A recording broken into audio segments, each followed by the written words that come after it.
Gentlemen. All right, thank you, JB. Greg Gumbel along with Dan Deerdorf for this meeting of AFC East rivals Buffalo and Miami. Both 0-1, but both stood toe-to-toe in their opening games. Buffalo in their loss to New England and Miami in their loss to the defending world champion Pittsburgh Steelers. The bottom line is one of these teams is going to lose today, and how tough is it in a locker room when you're 0-2 at the start of a season, Dan? I know, Greg, that it's a 16-game season, but the reality of it is really simple. If you start 0-2, your chances of making the playoffs are really, really slim, and you start to question yourself. All that hard work in training camp, to some degree, you think it went up in smoke. Yeah, these are very different football teams. Let's talk about the Miami Dolphins first, who have experience all over the field. Yes, and they finally think they got the key to the puzzle in acquiring Dante Culpepper from Minnesota. Dante comes down here. I know he's coming off an injury, but they've been looking for a quarterback since Marino. He inherits a great receiver in Chris Chambers, and of course, it's still Miami defensive football. Thomas and Taylor, 10 Pro Bowls between the duo on that side of it. Now, the Buffalo Bills do have some experience. It's the guys running the football operation. I'm so glad he's back. But yes, the Buffalo Bills have a new general manager, and he is 80 years young, Marv Levy, the Hall of Fame coach who guided the Bills for a dozen years. Back at the helm at the urging of owner Ralph Wilson. The first thing he does is hire Dick Duran to be his head coach. Dick, of course, 5 years a head coach of the Bears, and a pretty good player in his own right with a career that was in Detroit and Cincinnati. And when you know, a GM with a degree from Harvard hires a coach from Yale. We ran across Marv Levy yesterday, and you see the Miami Dolphins taking the field. It's nice to see him back in the everyday football world. The National Football League is a better place with Marv Levy back in the fold. Now, his experience is going to be very, very key, as will Dick Duran's, because relatively speaking, the Buffalo Bills are nurturing a lot of babies on this team. Yeah, a lot of kids over on the Buffalo side of it. J.P. Lossman is going to go ahead and start at quarterback now in his third year. Bad news is he's 1-8 as a starter. He can rely on Willis McGahee, a pair of 1,000-yard-plus seasons. Lee Evans is a touchdown machine at wide receiver. But boy, are they going to start kids on defense. Dante Whitner gets the call today, their #1 pick from Ohio State. Greg joining 3 other rookies and starting today on the Buffalo D. Now, the guy clearly in the spotlight is third-year quarterback J.P. Lossman. The Bills feel it's time for him to develop into the leader that they need. J.P. told us last night he likes where his team is at right now. When you're able to grow with people year after year, that's when you have a chance to get really good. And that's when you have a chance to progress, and you have a chance to just know each other in and out and know where someone's going to be, you know, build this chemistry. That's JP. Dan, your Dell direct game points. Well, we talked about the youth that's going to be playing today for Buffalo. The first thing that Dick Duran wants to know, can their enthusiasm overcome their lack of experience? We'll find out as this game wears on. Miami, Nick Saban was upset that his secondary didn't communicate very well in that loss to Pittsburgh. He wants them to talk to each other. And finally, Miami here at home in September since 1990, Greg, 24-4. That's awfully good. It is, Dan. The Bills and the Miami Dolphins and Nick Saban would love to get a win. The first one of the season, and this is home opener. We're back to Miami after this word from your local station.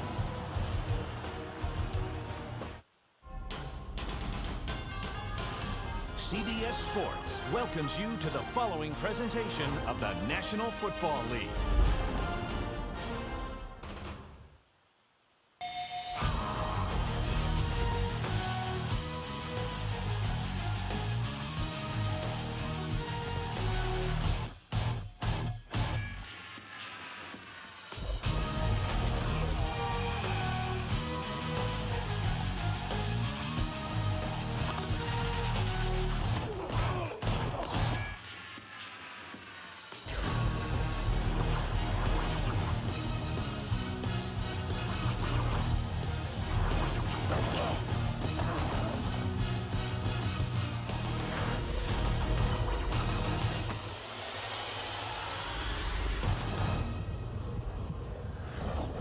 Dante Culpepper was a Minnesota Viking for 7 seasons, but today in the Dolphins home opener, he gets the chance to show Miami fans he belongs in South Florida as the Dolphins host the Buffalo Bills in high definition, brought to you by Sony. The kickoff is next.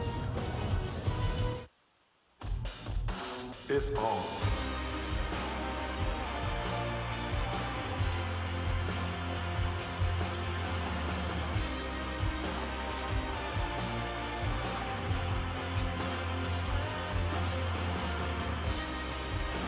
You're watching the NFL on CBS. Welcome back to Pro Player Stadium in Miami on a hot and humid day. The temperature is 88 degrees right now. Possible thunderstorms as have occurred here in the South Florida area for the last couple of months, Dan. Last couple of days, there's been a couple major league thunderstorms. Let's hope we don't see one of those today. The Dolphins, as you are well aware, a year ago used this heat to their advantage in registering an opening day win. Well, they played Denver here, and it's been a long time since I saw a football team melt the way the Denver Broncos did. By the end of that game, their defensive team was just, I think Mike Shanahan just burned that tape when he got back to Denver. Another day, another season, and the Miami Dolphins have won the coin toss, and they'll be first on offense. And you know, Dante Culpepper, as we talked to him yesterday, you got the feeling he was just chomping at the bit. He couldn't wait to get out and try to rectify things from that opening night loss to the Steelers. Well, because it was a 10-day difference between the two games, because they opened on a Thursday night. That a couple extra days really, you know, much needed and welcome if you happen to have won the game. But when you lost, it's a lot more time to think about it. And yes, he is a proud man, and he's wanting to play now his first game here in front of the hometown folks and prove that that fourth quarter in Pittsburgh was an aberration, not a regular deal. Back deep to receive for the Dolphins, number 83 Wes Welker and number 28 Travis Minor. Welker was quite the return man in the opener against Pittsburgh. He had 3 punt returns averaging 26 yards. He had 3 kickoff returns averaging 25 yards a return. And there's Travis Minor. The backup running back to Ronnie Brown. Some speed on the receiving end. Number 9, Ryan Lindell, will kick it away for the Buffalo Bills, and we're underway in Miami. This will be Welker from the goal line. Tripped up at the 20, falls forward to about the 23-yard line, and on the tackle, Sam Aiken. Check the Miami offense. Dante Culpepper makes his first start in front of the home crowd here in Miami. No TDs, 2 picks against the Steelers. Brown, Malone back behind Culpepper. And Dante is going to open, throwing up over the middle. Short one is complete to Brown out of the backfield, up to about the 30-yard line. That'll be short of a first down. The Buffalo defense. The Bills play a 4-3, and number 94, Aaron Schobel, a one-man wrecking crew from his defensive end position. The linebacking core has lost Pro Bowler Takeo Spikes to a hamstring injury. Rookie Keith Ellison starts in his place. Speaking of rookies, due to injuries, first-round pick Dante Whitner, fourth-rounder Coach Simpson are the starting safeties. And Dan, we will have our eye on that Buffalo youth all day long. Yes, we will, and it's right up the middle with the 2 safeties. There's one of them, Keith Ellison at outside linebacker, Kyle Williams at defensive tackle. Kids everywhere. Double tight end on 2nd and 3, and this is Ronnie Brown trying to pick his way to a first down. He does just that, out across the 35 to the 36-yard line. There is Dick Duran, the new head coach in Buffalo. Well, and Dick knows, and so do the Dolphins, because we just saw 2 running plays to start off this game, that his team got gashed by New England last week on the ground, giving up 183 yards on the ground. And what do we see from the Dolphins? Coming right out, right at him with power football. That's Chris Chambers in motion. Parks on the far side of the field, and here's Ronnie Brown again, trying the right side. And out to about the 34-yard line, where Angelo Crowell makes the stop along with London Fletcher. There's Nick Saban, calm and personable as we talked to him yesterday, but you can tell coaches love to at least get that first win under their belts as early as they can, Dan. Yes, I don't, and the players are right in line behind them. Pick up a 3 on the play at 2nd and 7. Culpepper with 3 wide receivers on the field.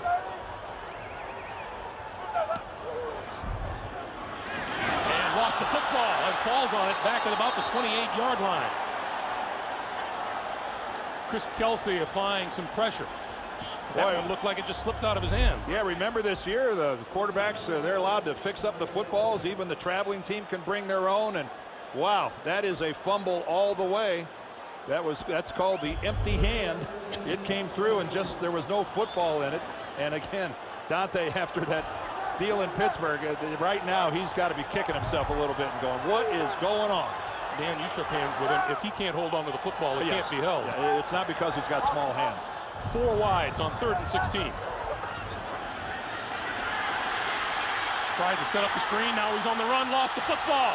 Loose inside the 15-yard line and covered at about the 12 by Vernon Carey, the right tackle. Well, Vernon Carey, talk about heads up.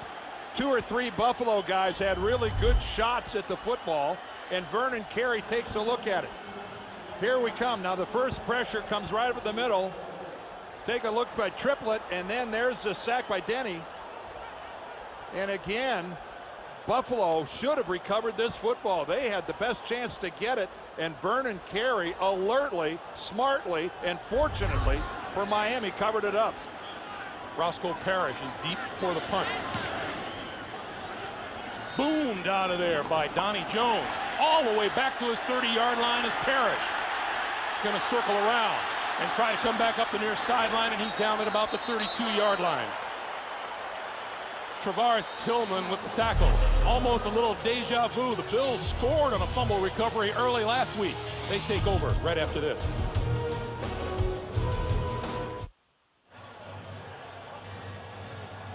Welcome back to Pro Player Stadium. We said it was hot and humid, and I guess Dante Culpepper put the exclamation point on that. He was having problems holding on to the football in the first series.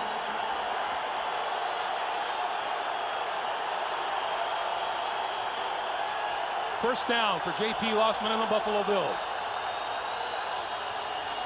Lossman will throw down the sideline. Incomplete. Batted away by Andre Goodman, intended for Roscoe Parrish. Let's check the Buffalo offense. The quarterback is J.P. Lossman. Buffalo staff feeded it to Miami. 2nd and 10. McGahee, the lone back behind Lossman.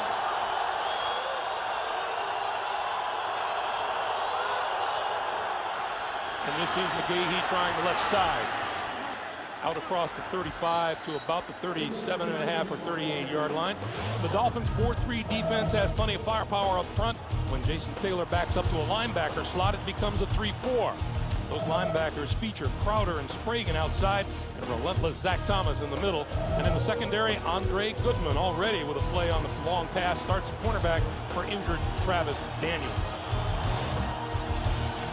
3rd and 4.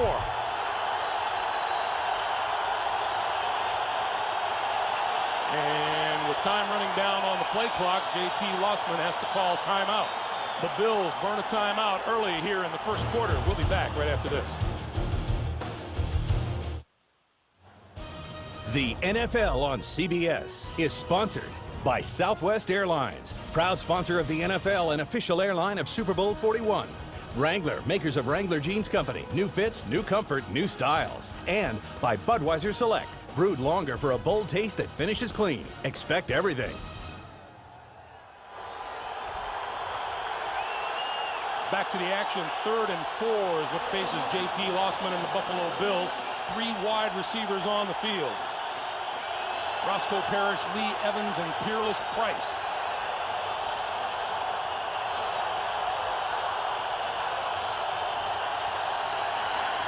Lossman running out of time, and down he goes.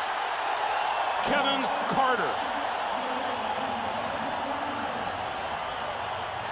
Well, Kevin Carter, with this sack, goes from the 4th leading active sacker in the game to number 3, because he was only a half a sack behind his teammate Jason Taylor, and he moves ahead by going low, gets right past Melvin Fowler, and goes right in and takes down Lossman. Great rush. Brian Moorman kicks it away. Wes Welker awaits. Fair catch called for and made at the 16-yard line. We have just under 10.5 minutes to play in a scoreless first quarter from Miami. Well, as I mentioned there, Kevin Carter was number 4 about 3 minutes ago. He's now number 3 on the top 5 list, with Michael Strahan comfortably out in front. We'll update the competition between Carter and his teammate Jason Taylor. I trust that's something we can see change as the day goes along. Ronnie Brown off the left side and is piled up at about the 20-yard line. Angelo Crowell and London Fletcher leading the charge. It does say something about the Miami pass rush, though, that number 3 and number 4 on that active sacker list are at the opposite ends of this Miami front line. They're not kids either. Jason Taylor in his 10th year, Kevin Carter in his 12th. 2nd and 7. Culpepper almost stumbles, regains his footing, tripped up at the 10 by Ryan Denny, number 92.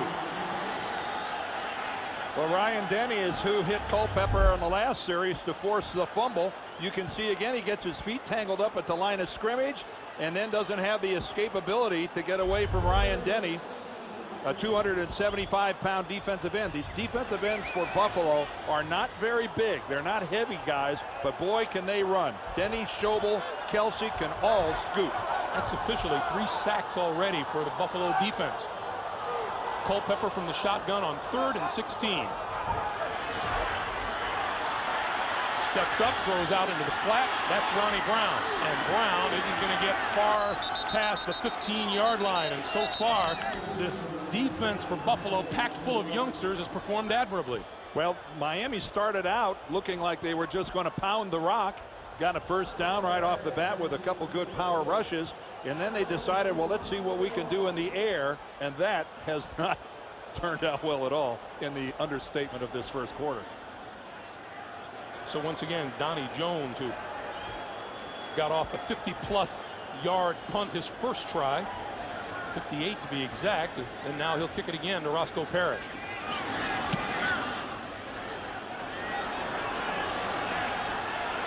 Parrish from the 29 eludes the first tackler. Can't elude the second. A pair of outstanding punts. Eddie Jackson makes the stop. A 55-yard punt, just a 7-yard return. 8:22 to play in the first quarter. Lossman and the Bills back on offense. Like nothing else. And by Vonage.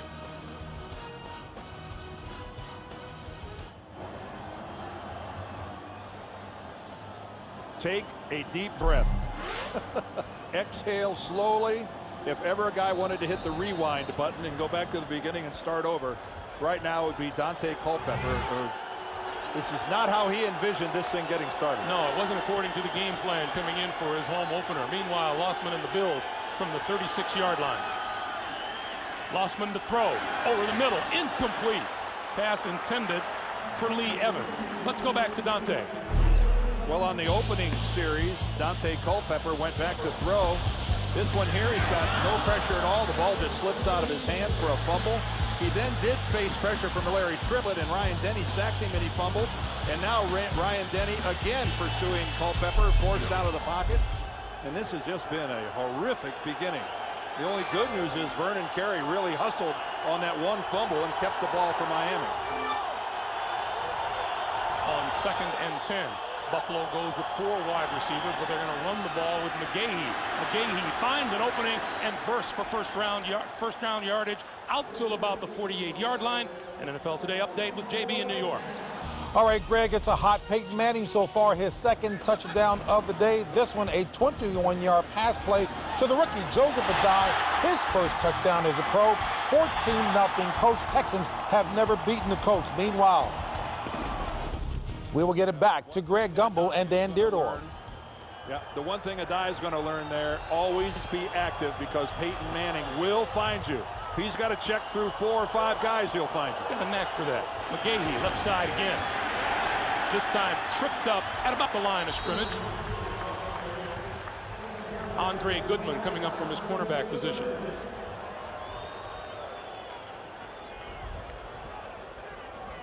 You know, Dan, this Buffalo pass defense held the Patriots to 3 net yards in the first half last week. Miami is -17 trying to throw the ball so far today.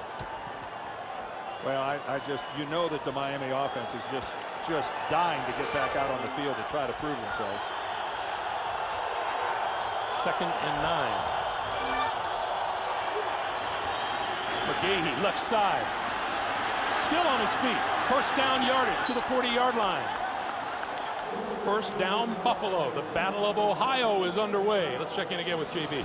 Greg, as you and Dan know, big things are expected of the Bengals. Take a look at Carson Palmer, with a healthy Carson Palmer, that is for sure. Hooking up with Kelly Washington, a 22-yard pass play, 5 plays, 75 yards, 7-0 Cincy. That in the first over Cleveland. Back to Greg and Dan. You know, it doesn't have to be a fan of any particular team to see a guy like Carson Palmer come back healthy and playing well after that horrible injury last year. And it's what everybody in Miami wants to see from Dante Culpepper. Anthony Thomas is in the lineup for Buffalo in the backfield. And on first down, he gets the handoff, jogs to his left, looking for running room around the left side, heads for the first down marker, and it appears that he got there. We want to remind you, Sunday Game Center's live and the crowd's growing at CBS Sportsline. Follow every game with lightning-fast scoring, challenge a friend in Heads Up Fantasy Football, and play against others in Trivia Tower. It's all free at cbssportsline.com. A little warm weather action for the fans. McGahee back in the lineup. 2nd and 1 as Thomas came up just shy of the first down marker. Mossman going to keep it on the ground. McGahee has the first and then some. Inside the 20, close to the 15-yard line. That's a Buffalo first down. Well, needless to say, the Bills watched some tape this week, too, because Pittsburgh really got after Miami. They ran the ball for 143 yards. Watch this lead block from Shelton on Zach Thomas, and cutting away from it was McGahee, finding a huge hole on the left side. Yep, he cuts away from his fullback that removes Zach from the play, and then an outstanding block there on the left side by Tootin Reyes. And here in the red zone, of course, that's just from last year, a very, very poor percentage at 35%. 54 rushing yards so far on the day. They're going to keep it on the ground. McGahee tries the left side, ducks inside the 15 to about the 13-yard line. We're talking with Willis McGahee, and you know, it's been as big a transition for any college player to the pro. He lost 2 football games his entire college career. And then, of course, you know, he blew out his knee at Miami and then had to wait a whole year to find his way into the National Football League. And now he gets a chance. He's back home. Lots of friends, I said, how many? He said, I don't have any idea. My mother's been handling the whole deal. He takes a breather on the sideline. Anthony Thomas in the backfield on 2nd and 8. The pitch to the A-train, left side, he isn't going anywhere. Jason Taylor all over him in the backfield. And excellent analysis. In the backfield was the key. Taylor was 3 yards across the line of scrimmage. That's a loss of 4, and it'll create a 3rd and 11.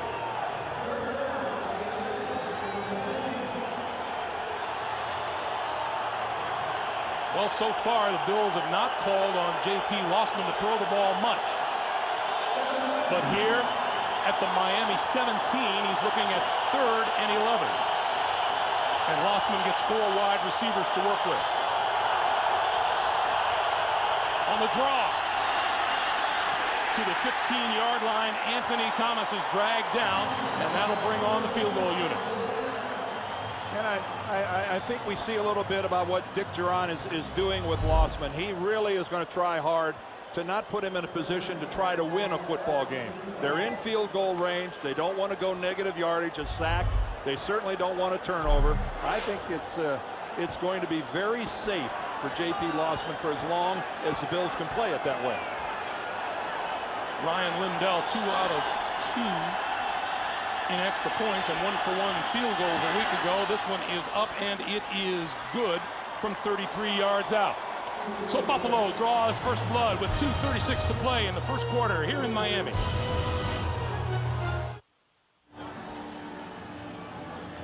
There's a look at Dick Duran. And Dan, you mentioned that they're not putting any pressure on J.P. Lossman. 12 offensive plays by the Bills today. They've run the ball 9 of the 12 plays. for a team that has an 80-year-old general manager, you would think every decision would be to win immediately. And yet I think Marv Levy and Dick Duran have implemented a plan for the future. I think they're willing to take some hits early and thinking that they're going to build the nucleus of a team that'll be good for the next 4 or 5 years. Buffalo's kick is short. And this is Welker. 30. Out to about the 34, close to the 35-yard line. We have a moment to remind you, it's premiere week here on CBS.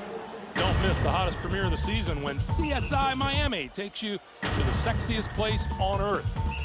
We're in the neighborhood, aren't we, Dan? Yes, we are. Tomorrow here on CBS, America's most watched network. And let's hope that we're never on the show, as in one of those guys laid out on the sidewalk with a little yellow line around us. No thanks. Ronnie Brown in the backfield. Dante Culpepper trying to rectify some early problems. Gives it to Brown, and he's out across the 35 to the 37. The rookie Dante Whitner comes up and makes the tackle. Who in Miami is going to go no huddle, Greg? Nick Saban looks like he's trying to shake things up, shake his team up, and get a little offense kick-started.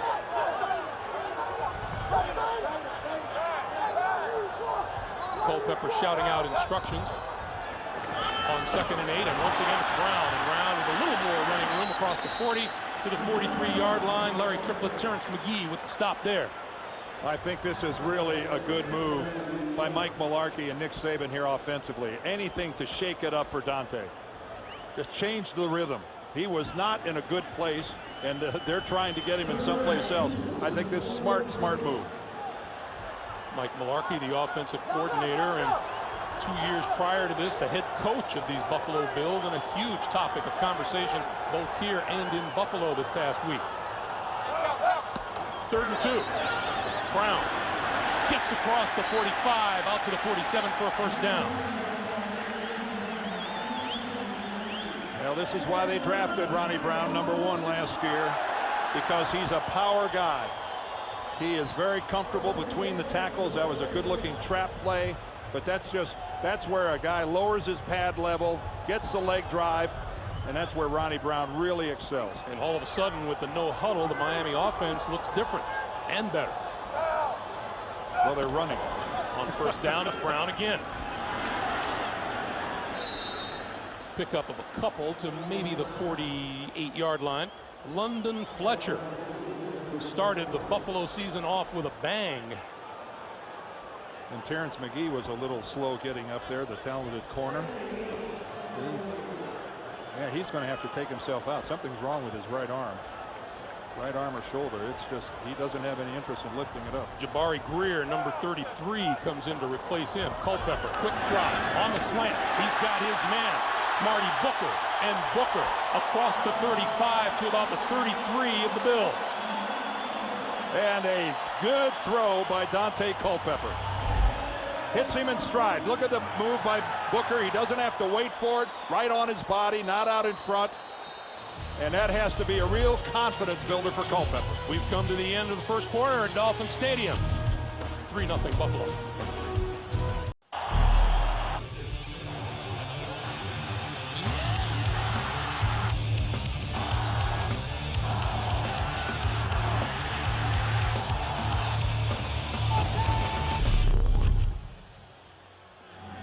Welcome back as we begin the second quarter, and Dante Culpepper in the offense turning things around late in the first quarter. And on first down, Culpepper under pressure, and he goes down. Cole Simpson, the rookie from his safety position, in for the sack. Well, Perry Fuel, the defensive coordinator, he calls one here right up the middle. There is no one to block, and Dante Culpepper has no chance whatsoever. Right between the guard tackle gap. That's right, Perry Fuel bulking up after that one. That's what I like to see. First year as a coordinator in Buffalo. That's the 4th sack of Culpepper today.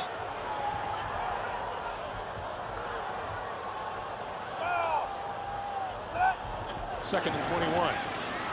Culpepper pulls it down. Marker is down on the field. Culpepper on the run, and will run it out of bounds just inside the 40-yard line.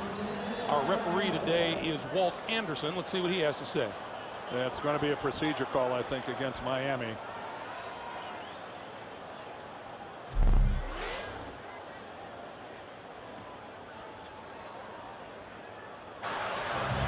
Illegal formation, number 70, offense. Not lined up on the line of scrimmage. 5-yard penalty. It's still second down. Well, Dante Culpepper trying to right things from opening night at Pittsburgh, where he threw 2 interceptions in the fourth quarter. The first by Troy Polamalu, and then on the drive after that, Joey Porter. A terrific play to intercept Culpepper and return it 42 yards for the touchdown. The Steelers knocking off Miami 28-17. And Dante told us that having to stew about that for 10 days has been very, very difficult. You know how he wanted to just explode out of the box to start this game. It's been anything but. Second and a long, 26, and Culpepper goes down again. I think Ryan Denny again. Can you play much better at the beginning of a game and be more active and around the quarterback than Ryan Denny? Wow. Ryan Denny working on the left side, just gets inside L.J. Shelton. He just did the inside swim. That's a real basic move for a defensive end, and Shelton acted like he's never seen it before. Culpepper now looking at third and a country mile. I don't think they got one drawn up for 32 yards. Not much of a rush. Culpepper finally unloads and has Randy McMichael. McMichael inside the 40 to about the 37 of the Bills. But that's going to be about 12 or 13 yards shy of a first down. Terrence McGee, who appeared to injure his shoulder a couple of minutes ago, back on the field and made that tackle. So that will bring Olindo Mare on, and it looks like he's going to line up what would be a 55-yard field goal attempt. Well, we're not in Denver. This is sea level. Mare gets it away and missed it. Just a little bit wide. 12:34 to play. First half. Buffalo still leads. Olindo Mare on the sideline and just missed that 55-yard field goal attempt. There are those who will question Nick Saban if the Bills make something out of this, because they have prime field position at their own 45-yard line. Lossman to throw. Has time, throws it. It's complete. Lee Evans, and he's out of bounds inside. See where they're going to line it up. Inside the 45 to about the 41-yard line. Well, J.P. Lossman now finding his legs a little nice inside, faking the post, back to the sidelines, and the coverage. Now, it's really hard to have a lot better coverage than Will Allen had right there on Lee Evans, and yet to throw perfectly to the outside number of Evans, and he fights and wins for the ball. Lossman's first completion of the day is good for 14 yards. Back to the ground game with McGahee. McGahee across the 40 to about the 38-yard line. Once again, Cleveland, Cincy battling in Ohio. JB in New York. Hey, Greg and Dan, you look with anticipation toward any scoring play involving Chad Johnson. Take a look at this 8-yard strike from Carson Palmer as Chad makes it 14-3 Cincy, and he gets up and gives us kind of an understated chicken dance routine that he showed off yesterday at the Oktoberfest activities in downtown. Back to Greg and Dan. All right, JB. What a job of getting your feet down at the corner of the end. Great pass, great catch. Lossman under pressure, and that one appears to be underthrown. It is incomplete to Peerless Price. Greg talked about the fact that Buffalo started here at the 45-yard line. Here's why Nick Saban went for the field goal. Look at the leg Olindo Mare shows. Now, it was wide to the right, but look at the distance from 55 yards, folks. Look at that. That ball was 15 feet in the air when it sailed over what would have been the upright if it would have been accurate enough. So, yeah, I know Saban made a run, a risk with that field position, but that's the faith he has in Olindo Mare. And now his defense gets a chance to put the clamps on the Bills. 3rd and 8 for Buffalo.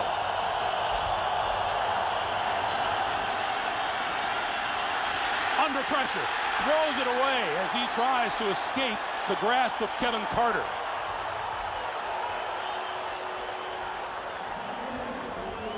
Did he have a receiver over there? And how close did he come with this? Because I'm not sure JP was out of the tackle box. And I don't mean the one where you keep your lures. Well, yeah, you know, they're going to say that he did get outside. The A train was off to that side. Again, great pocket to begin with.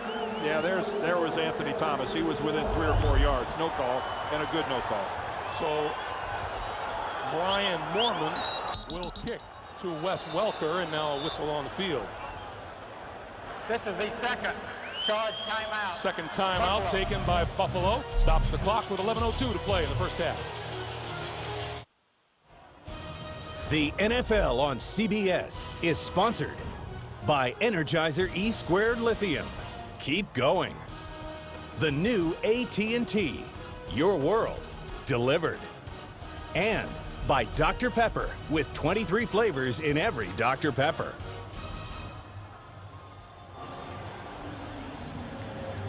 J.P. Lossman discussing things with backup quarterback Kelly Holcomb on the sideline while Brian Mormon gets sent to kick it away.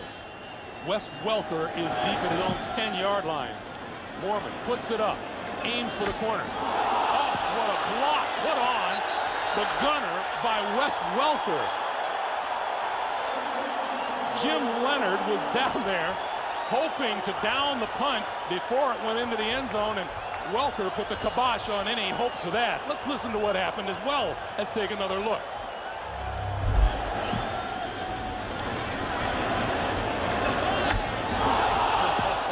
That was right on the sidelines, but it was in the field of play. But what a punt by Mormon, pinning Miami all the way back at the 1-yard line. First thing you have to do here is praise the Miami defense that after starting it, they only gave up a 16-yard drive to Buffalo. Ronnie Brown deep in the backfield. Culpepper starts with his back to the goalpost. This is Brown. Squeezes his way out to the 5, still on his feet, out over the 10 to the 11, and close to a first down.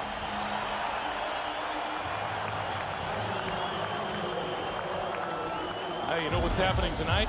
The race begins. Don't miss the exciting premiere of The Amazing Race. See it from the start. That's tonight here on CBS after 60 minutes. That was a pretty amazing race right there by Ronnie Brown, giving the Miami offense a lot of breathing room. 2 tight ends for Culpepper on first down.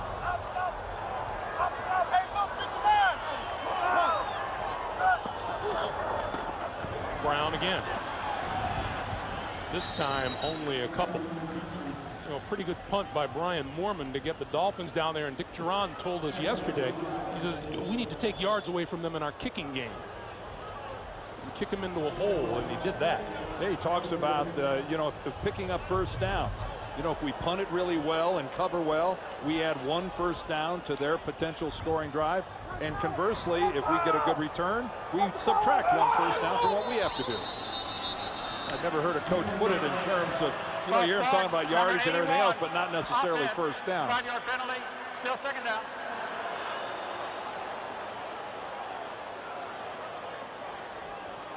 So this will get backed up. You know, Ronnie Brown, in his first game against the Steelers, he had 30 yards rushing. He's got 39 on the board already today. Well, it was tough sledding against the Pittsburgh Steelers. Not many people are able to pound the rock against the Steelers. Brown carried it 15 times for 30 yards. You do the math, not a very good average. 2nd and 13. Culpepper needs the 22-yard line for a first down.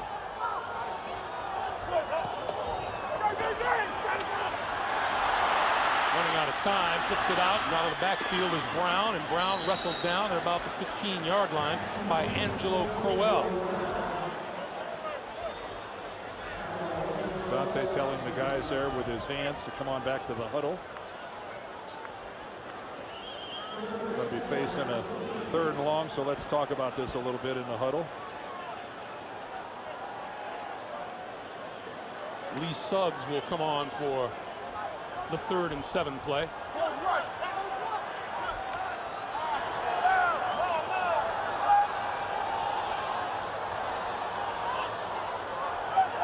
Culpepper out of the shotgun. Running out of time, he gets rid of it, and it's incomplete. Intended for Chris Chambers coming across the field. Well, he gets hammered in the back because L.J. Shelton gets beat again by Aaron Schobel. L.J. Shelton, the left tackle. Remember, we saw him give up a sack to the inside. Oh, I take it back. It's Randy McMichael. McMichael is working on the outside against Schobel. Schobel gets around McMichael. Initially, I thought that was the left tackle Shelton. My apologies, LJ.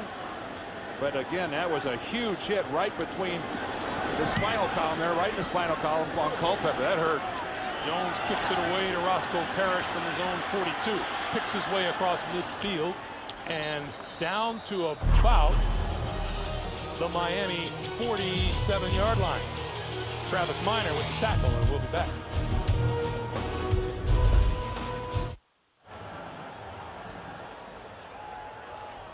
J.P. Lossman, just 1 out of 5 for 14 yards so far. He's been sacked once.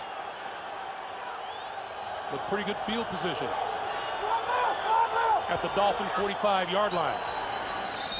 And whistles blow. This will be against Buffalo. Number 83, offense. 5-yard penalty, still first down. Well, J.P. Lossman was Buffalo's #1 draft choice in 2004. Here are the other quarterbacks that were taken in the first round. Eli Manning, Phillip Rivers, Ben Roethlisberger have all had varying degrees of success. One of them has won a Super Bowl, and J.P. Lossman late to the dance and way behind with that 1-8 record as a starter. 1st and 15, McGahee to about the 47. The argument can be made that those others have had a little better supporting cast. Oh, no question about it. And Lossman started out with a broken leg and had to overcome that, and he didn't get in till late in his rookie season able to play. So you got to take all that into consideration. And yes, those other 3 joined considerably better franchises at the time than did Lossman.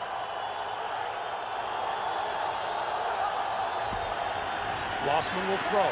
Under pressure, going to go deep down the sideline. Evans off his fingertips, incomplete. Lossman told us last night, we've got to take some shots deep down the field and complete those shots if the other guy is going to take you seriously.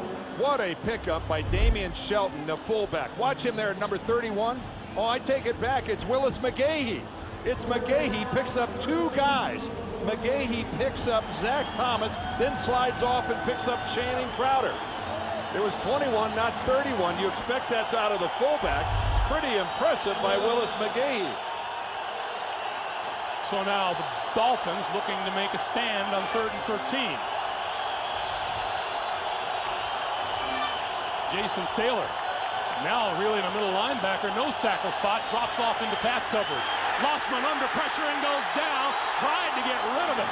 Well, that's a bad mistake on J.P. Lossman's part that he didn't get stung. He was going to try to do something silly with that football when he was in the grasp. Off the corner and we praised Willis McGahee for making good blocks. That time he just whiffs on Jeremiah Bell. Boy, Nick Saban just threw a challenge flag out onto the field. He's going to argue, I think, that Lossman fumbled the ball. I don't think that he believes that Lossman was down.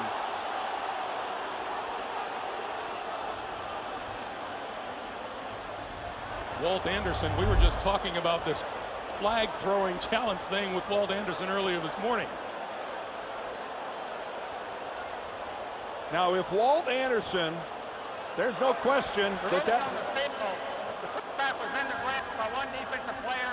The second player was approaching. Forward progress was ruled, and that play is not reviewable by rule. Yeah, if Walt,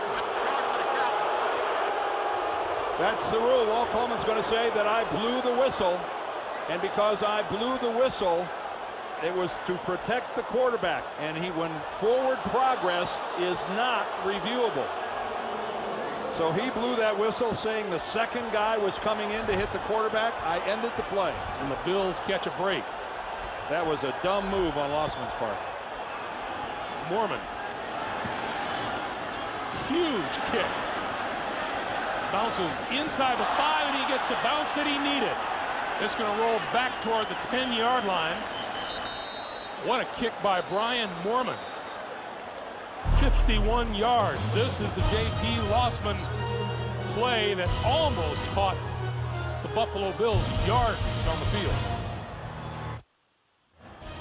The NFL on CBS is sponsored by Miller Lite and the men of the square table.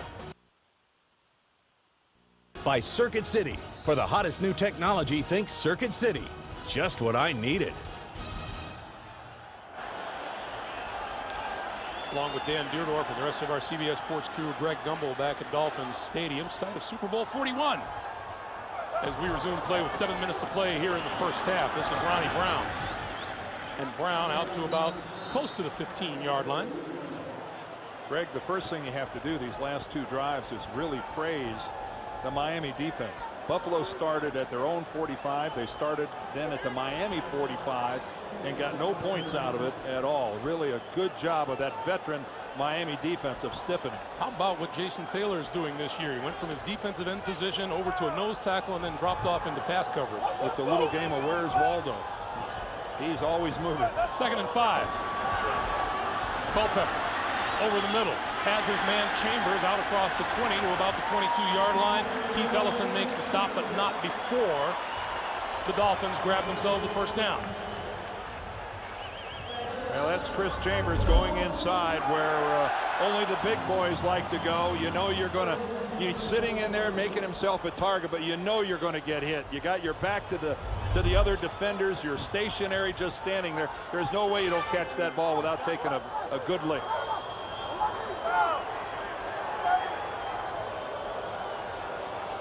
Now on first down from the 23.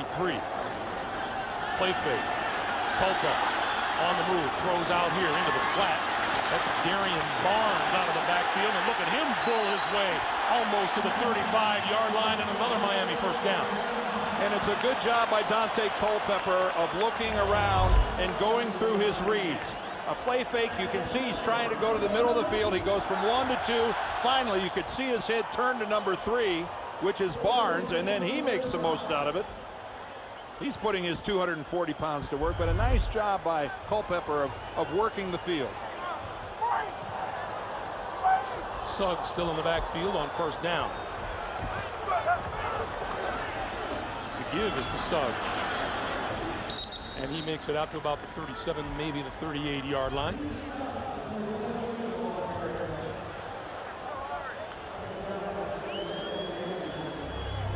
Well, it's a tough, dirty game to begin with, but when early in the season you have to play on the dirt of a baseball infield, the traction is not good. Needless to say, the dirt gets everywhere, in your eyes, in your ears. It's real motivation for an offensive unit to get a couple first downs and get off that dirt. Quick pass, Chambers. And Chambers hit immediately after he makes the catch by Terrence McGee coming up from the corner. Well, Terrence McGee, whether it was by formation or whatever, look how quickly he makes the break. He had to be looking in at Culpepper and see him go into his motion in a hurry, because Chris Chambers had absolutely no chance at all. So now Culpepper looking at a 3rd and 9 as we are under 4 minutes to play for the first half.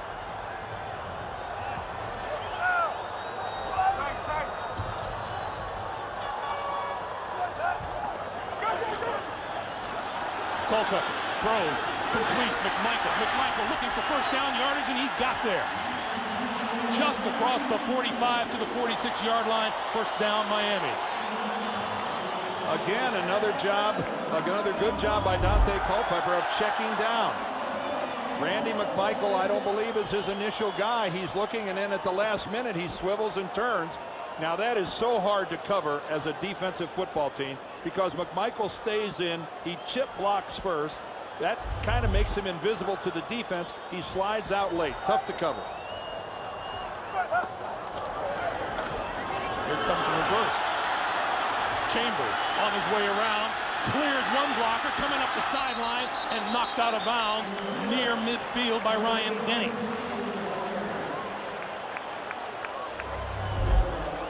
Well, this went from a really ugly looking pull the other way to Ronnie Brown that was going nowhere.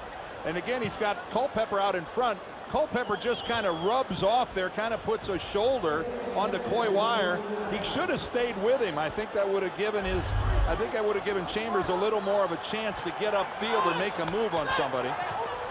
But again, quarterbacks aren't necessarily the best blockers on the field. Off the infield dirt and onto the outfield grass. Pass over the middle is complete and lost the football. Is that called down or is that a loose ball? Bills say they have the ball. Wes Welker is going to argue that he was down. Welker, the receiver, Coase Simpson in on the play on the defense. You can see Nick Saban looking up to see a replay. Let's watch the knee. He puts the ball away. Oh, he's down. Wes Welker sitting on the ground, it looks like, when that ball came out. And Nick Saban throws this flag about 15 yards. There's some applause from the crowd. Nick didn't wait to, I don't think they had a committee meeting to decide whether to challenge that or not. That angle we just saw looked pretty clear that Welker was down. I think Nick has that weighted this week. We'll be back.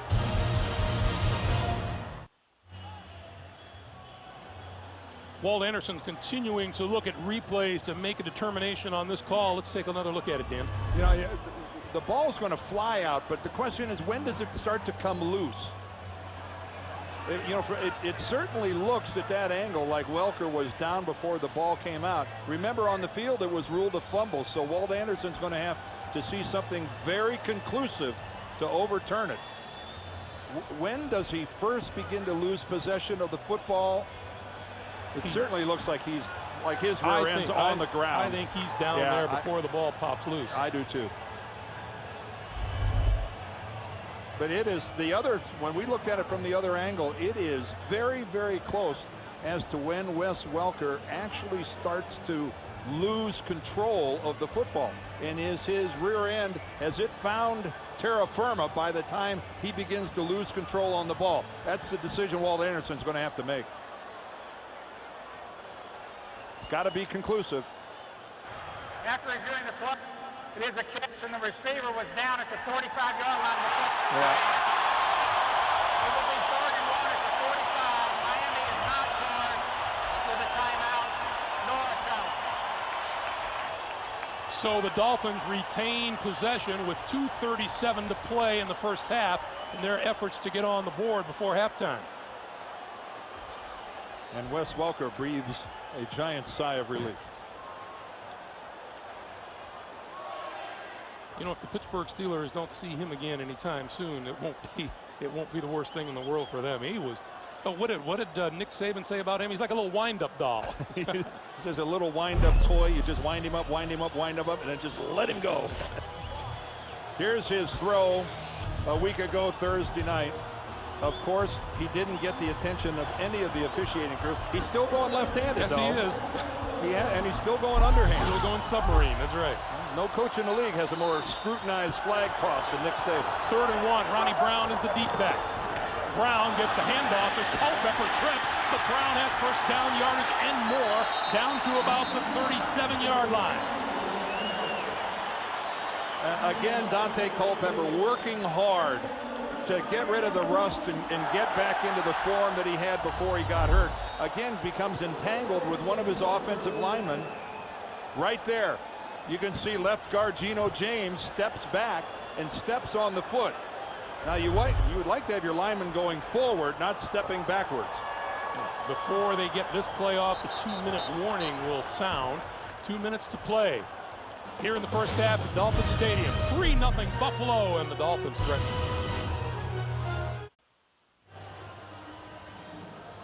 Stats don't always tell a story, do they, Dan? You look at Culpepper, 10 of 11. If ever a statistic did not tell the story of how this first half has gone for Dante Culpepper, that would be it. It has been a little more of a struggle than that. Miami with 2 minutes and all 3 of its timeouts. Ronnie Brown Dodges a tackler, dodges another inside the 35 to the 34. Milwaukee Thomas up from the cornerback position to make the stop. Well, this is certainly a rare situation for the Miami offense to actually be playing football on Buffalo's side of the field. They actually can think that maybe we can get some points out of this drive.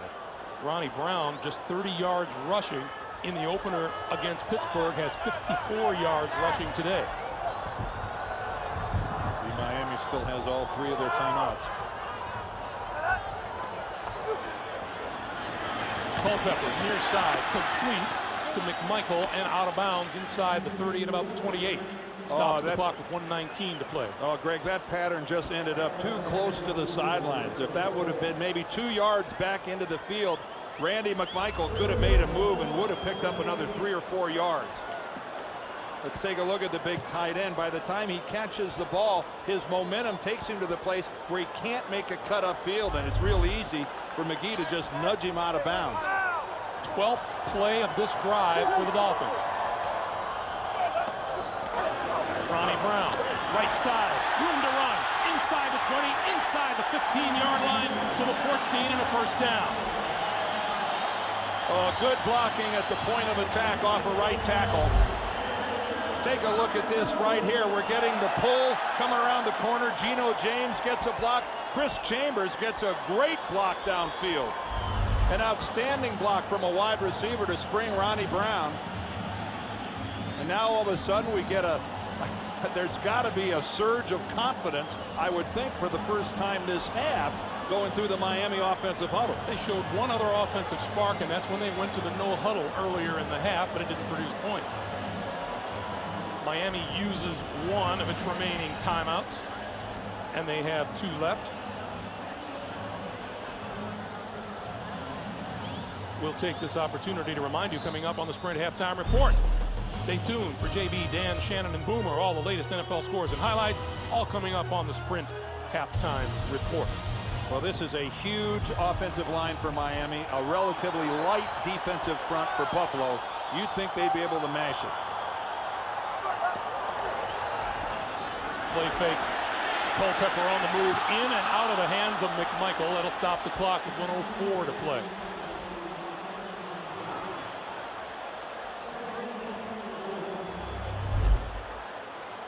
Well, everything's just fine right to here. Classic case. The head started to turn before he looked it in. That's what Miami did last year. Again, 40% in the red zone, just not satisfactory.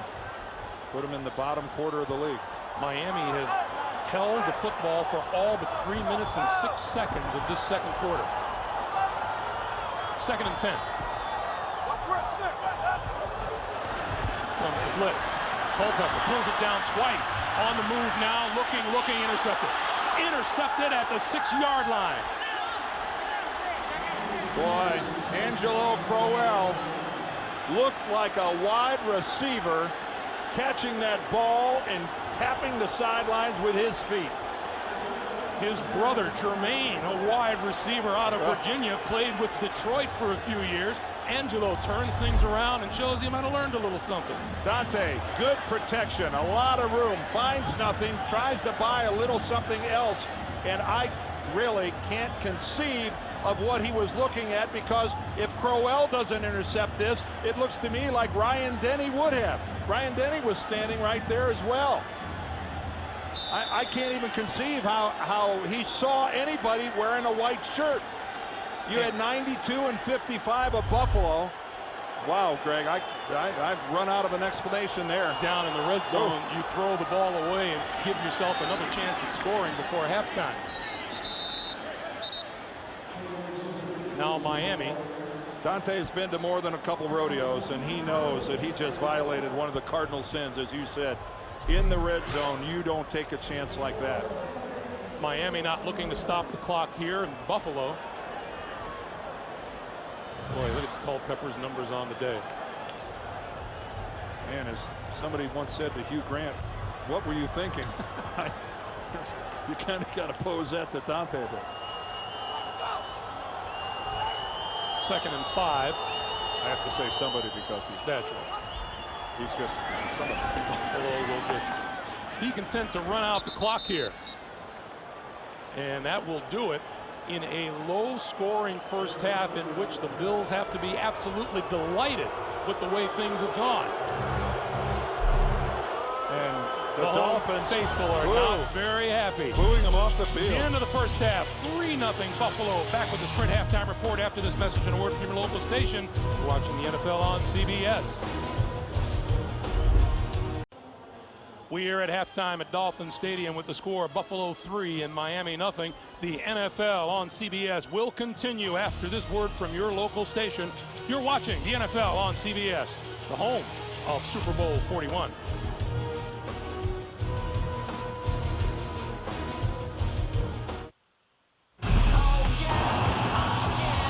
And we are underway in week 2 of this NFL season.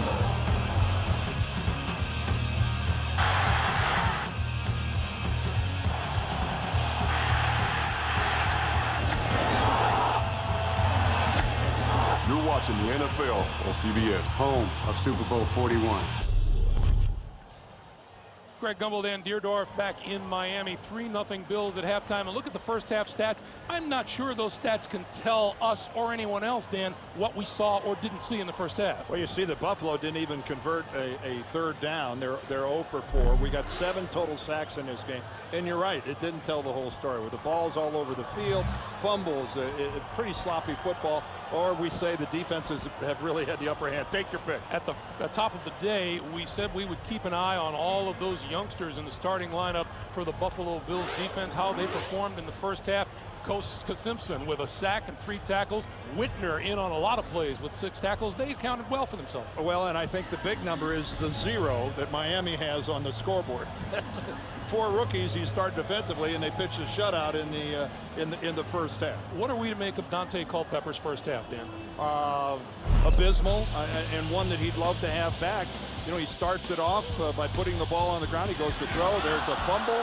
He follows it up the very next play under duress, tries to get out. Ryan Denny forces a fumble, and then this interception to end a real legitimate scoring drive at the very end of the first half, just unexplainable. So again, I imagine a lot of teaching was going on in both locker rooms at halftime. Well, it kind of makes you wonder. Coaches are probably sitting there going, what have we been practicing all week long? Yeah, because this certainly is not it. This is not what we practiced for. And Dante Culpepper, again, remember everybody, coming off that catastrophic 3-ligament knee injury last year.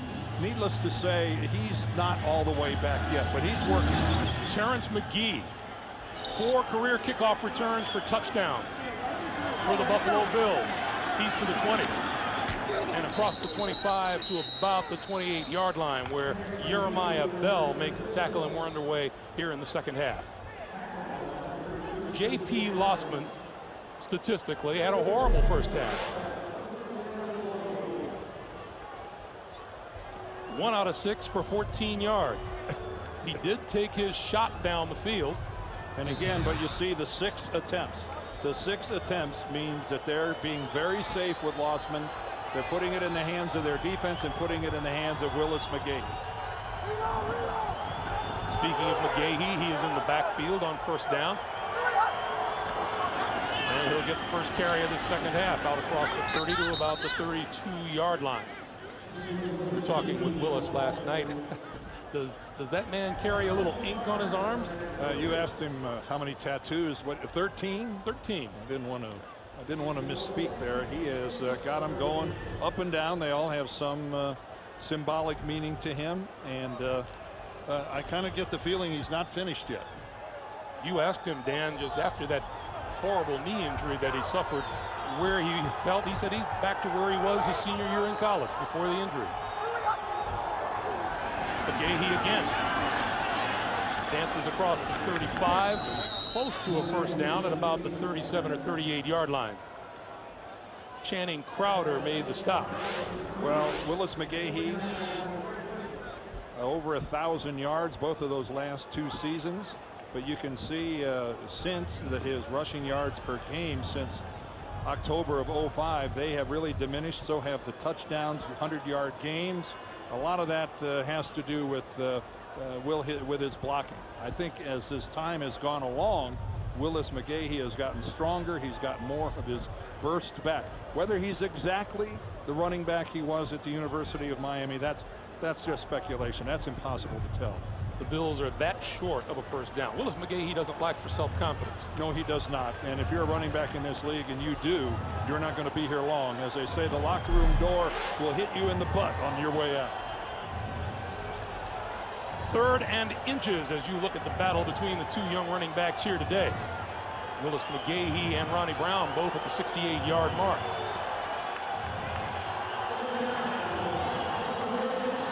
Bills have run the ball 15 times in 23 offensive plays. You wonder if they'd rather run it to the left to get onto the grass and give him a little better footing instead of on that dirt. And Zach Thomas might just realize that. So it's a chess game here. 3rd and inches. Lossman going to keep it. Ooh, not much of a surge there. Now this all depends where the line judge puts his foot. I don't know how he could even see Lossman inside that pile of humanity.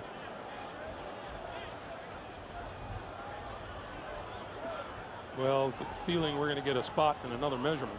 Well, I do know this. You could see it right off the bat. The blue shirts did not move the white shirts off the ball. You know, a lot of times officials they really try to see the football, but you can also see whether the defensive line got blown off the ball. The Dolphins did not. It is short. A first down. Oh, it is? Oh, it sure is. Okay. You're right. For the second, I thought he was a short by about a couple lengths. He made it by about what? We'd call it a short first down if you'd like. Well, he made it by about 2 inches. Yeah. Take a look. He tries to get into the gap between the center and the right guard, but JP has just stood straight up. And there's Keith Traylor coming. Big Keith Traylor at 6'2", 337. Pretty fluid, kind of slithering through there, wasn't it? First time the Bills have converted a 3rd down today. Flags are on the field. Whoa! Zach Thomas, say hello to Willis McGahee. Boy, that's what a linebacker dreams of right there. A guy hit him around the legs, and Zach took the upper half. Also, 59, defense, 5-yard penalty, still first Donnie down. Spragan, the offending Dolphin, but let's go back to that hit. Anybody want to carry the ball? Listen to this.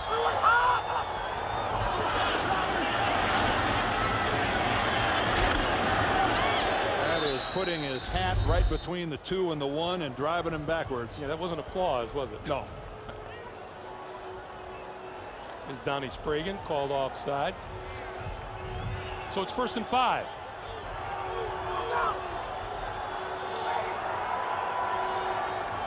McGahee the lone back. Lossman under pressure, got rid of it. It is caught by Robert Royal, the tight end, and then hit almost immediately, but a nice snag of the football by Royal. Well, the corner blitz. Lossman turns around and is staring right at Will Allen. He's got his back to the play. He has no, that was really, he got rid of it in a hurry. It was a floater. It looked like a duck going out there, but an excellent job by J.P. Lossman of making a little something out of nothing. Just a pickup of 2 on the play. It is 2nd and 3. But that would have been about a 10 or 12-yard loss. And this time, McGahee can't shake Jeff Sganina, the veteran defensive tackle out of Purdue University. Boy, you talk about your well-traveled football player. Pittsburgh, Carolina, Atlanta, St. Louis, Indy, St. Louis again. Sganina now in his 4th year here in Miami, his 14th season in his career. And just keeping with Nick Saban wanting a lot of defensive linemen, and he loves veteran defensive linemen. He said to us, I know they're old, but they're playing at a high level. They're playing well. Now Lossman out of the shotgun on 3rd and 5. Here comes Zach Thomas on the blitz. Quick pass out to the side. That's complete to Lee Evans, and Evans is out of bounds, close to a first down. was a good job by Lee Evans of going down low. That ball from Lossman didn't have a lot on it. He had to really hold up and go back for the ball. There's Evans, number 83. Just takes a two-step, and then he's just going to float the line of scrimmage. You can see the ball was low. Dig and drive, see if he got it. He did. Lee Evans, third-year receiver out of Wisconsin. And Lossman on first down. Keep it on the ground. McGahee looking for running room, doesn't find any. Slam to the turf. Matt Roth, 6'4", 272, and McGahee was no match for that. Well, because he's trying to bounce it to the outside. That play was intended to go off right guard.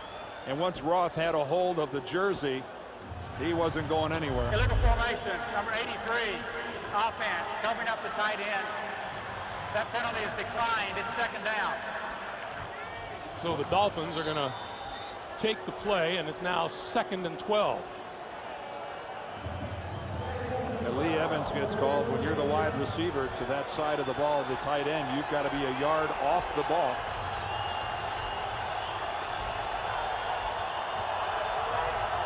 You got to figure at some point, J.P. Lawson's going to have to start throwing the football. Got your wish. He's going to go deep. Evans down the field. Interfered with, absolutely. Will Allen all over Lee Evans, and it'll be 1st and goal for Buffalo. I wonder if Will Allen's legs just didn't give out on him and he just crumpled and fell. Certainly interference, but he couldn't have done that on purpose. That's just too obvious. Pass interference, number 25, defense, first down. Well, it's single coverage. Will Allen is having to really run with Lee Evans. He's got no safety help over the top. He puts up the left arm, and then he just, there's just no way. He just collapses onto the back of Lee Evans, all sorts of contact.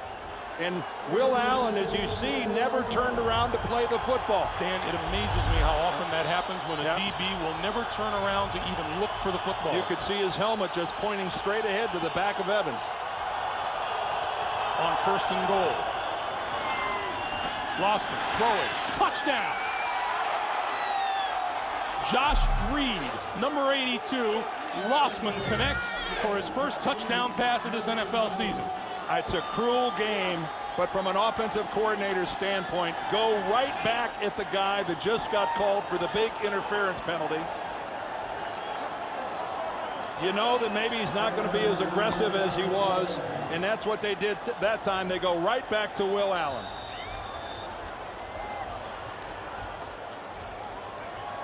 An unhappy Nick Saban prowling the Miami sideline. Ryan Lindell, perfect for his career on extra points. Converts another. That's 194 and 194 tries. Lossman to Reed for the touchdown and a 10-0 Buffalo lead. This telecast is copyrighted by the NFL for the private use of our audience. Any other use of this telecast or of any pictures, descriptions, or accounts of the game without the NFL's consent is prohibited. Tough day on the Miami sideline so far, and in the secondary for Will Allen. First, the interference call to set up the touchdown pass, Lossman to Reed, and it is 10-0. A surprising 10-0 lead for the Buffalo Bills. And Will Allen, really a nice free agent pickup for the Dolphins. Been a starter for 5 years with the Giants. Really has a good solid corner. He was a Giants #1 pick back in 2001. But again, he got beat with the interference, and then they went right back at him, and Josh Reed put a nice move on him and just smoked him in the end zone. Wes Welker, number 83, deep to receive for the Miami Dolphins, along with number 28, Travis Minor.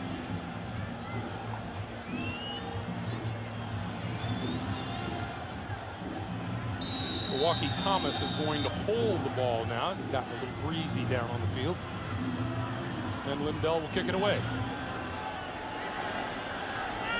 Welker from the 8. out to about the 25-yard line. We have 10:03 to play in the third quarter. Not crunch time quite yet for the Dolphins. The NFL on CBS is sponsored by Southwest Airlines, proud sponsor of the NFL and official airline of Super Bowl 41. Rocky Mountain Refreshing Coors Light, the official beer sponsor of the NFL. And by Sprint, the official telecommunications service sponsor of the NFL. Hey, remember, each week throughout the season, you can read what Phil Simms, Boomer Esiason, and Shannon Sharp have to say on NFL.com. You won't want to miss that. Culpepper in the offense, back to work. They would say, let's get Chambers involved in this offense. Culpepper going to throw. Chambers overthrown. 2nd and 10. Well, he had him. Dante had what he wanted. Chris Chambers was open, and yeah, how about this? This was Chris's last game against the Bills last season. Only 15 receptions for 238 yards, and then the game-tying touchdown, the extra point, won it with inside the last 10 seconds of the game. Yeah, I'd say he's looking forward to this game, and he only has a pair for 6 yards. On 2nd down, this is Ronnie Brown. You know, not much to choose from trying to go through that defensive line. Well, we talked early about a lot of names missing from this Buffalo defense and how 4 rookies got to start today. And again, a 0 next to the Miami score. I'd say they're playing pretty darn well. And of course, Angelo Crowell came up with the big red zone play with the interception of Culpepper. But Simpson, Whitner at safety, Ellison at linebacker, Williams at tackle, 4 rookies. 3rd and 8. Culpepper dodges away from trouble, tucks it in, is going to take off. There's a marker down as he goes down at about the 33-yard line. Now let's check the flag.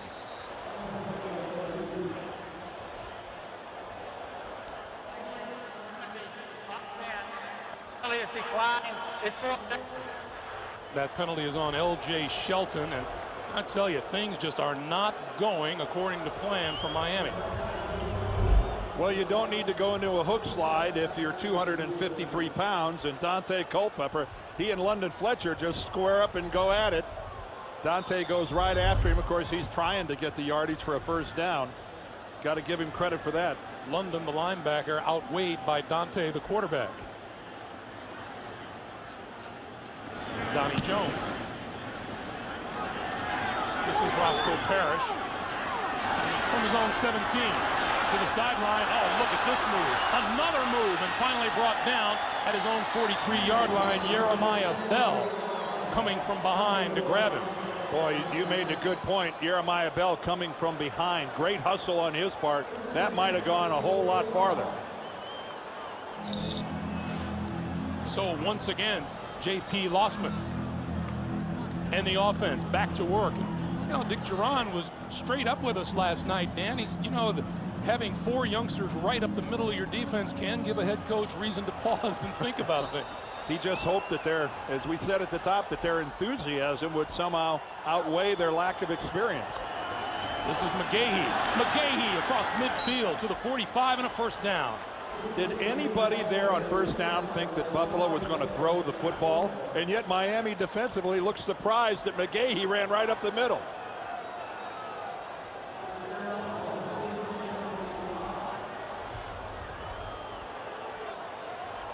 As we come up on 8 minutes to play in the 3rd quarter. 1st and 10 for the Buffalo Bills, who have had the advantage thus far against the Miami Dolphins. A Ryan Lindell field goal, a J.P. Lossman touchdown pass. And Willis McGahee running well against the Dolphin defense. Here's McGahee again. To the 40. And you can bet if they can continue to do this the rest of the day, they will. Well, they've been very conservative in what they've asked J.P. Lossman to do. And now, again, protecting a 10-0 lead on the road. I don't think you have to be a rocket scientist to know that we're going to be seeing a whole lot of Buffalo's ground game. Grind away at the clock. They've got field position. They're nearly at the Miami 40. And Dick Duran has got things going his way. No, The Bills had a terrific week last week against the New England Patriots, but couldn't close the game out. Look at McGahee, close to the 36. Well, for those of you that just came to the game, Dante Culpepper at the very end of the first half had Miami in great field position. Angelo Crowell intercepted the ball. Then Will Allen was called for interference on Reed, and that set up this touchdown where Lossman goes back to Josh Reed. And Buffalo enjoying a 10-0 lead, and Dante Culpepper and the Miami offense have looked out of sync all game. 3rd and short. And McGahee again to the 33-yard line, and another Buffalo first down. Dante Culpepper trying to cheer his defensive mates on. That's a look at the quarterbacks today. As you said, Dan, J.P. Lossman hasn't been called on to do much. If ever, though, Greg, there was a time for a play-action pass, we're looking at it right now. Now, if you're ever going to let the kid play quarterback, they have hammered away a couple of first downs at this Miami defense. 8 guys in the box for sure. Look how they're crowding the line of scrimmage.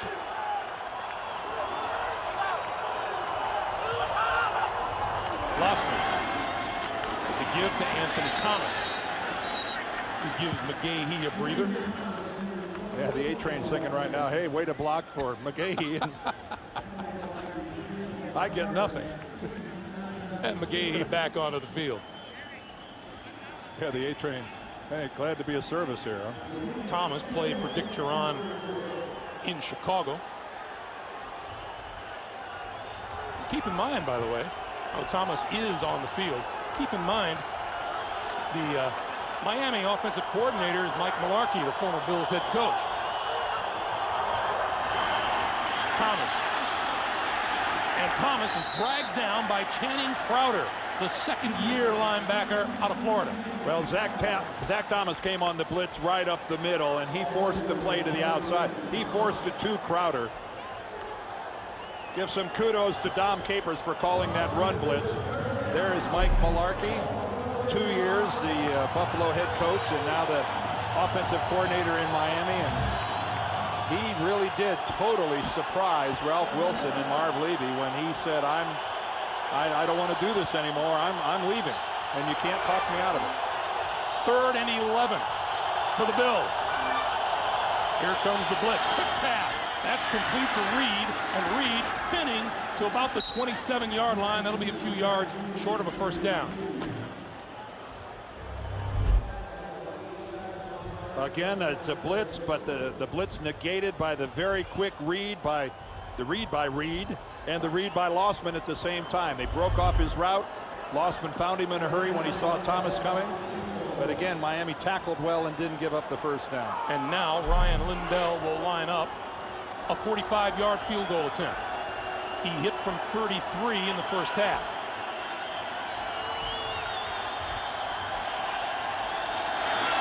This one on the way, looks good, is good. 3:54 to play in the third. The natives are getting restless. 13-0 Buffalo.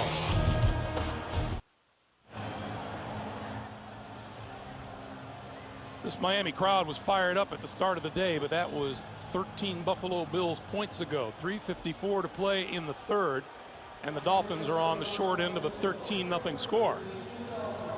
Well, they realize how much this franchise has invested in Dante Culpepper, and they just have to be alarmed. A little shell shock, as we all are a little bit. There's a guy that's got it all going on with that fan right in his face.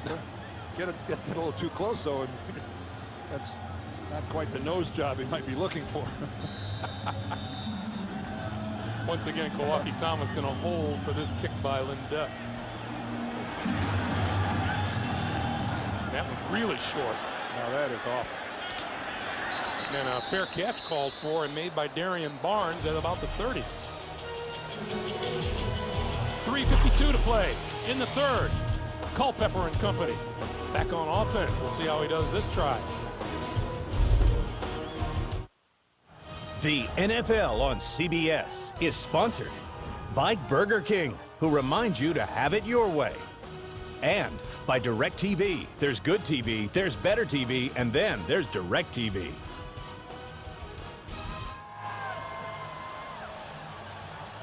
Miami fans in all ages, shapes, and sizes out here, and like to see a little something from Dante Culpepper in the Miami offense.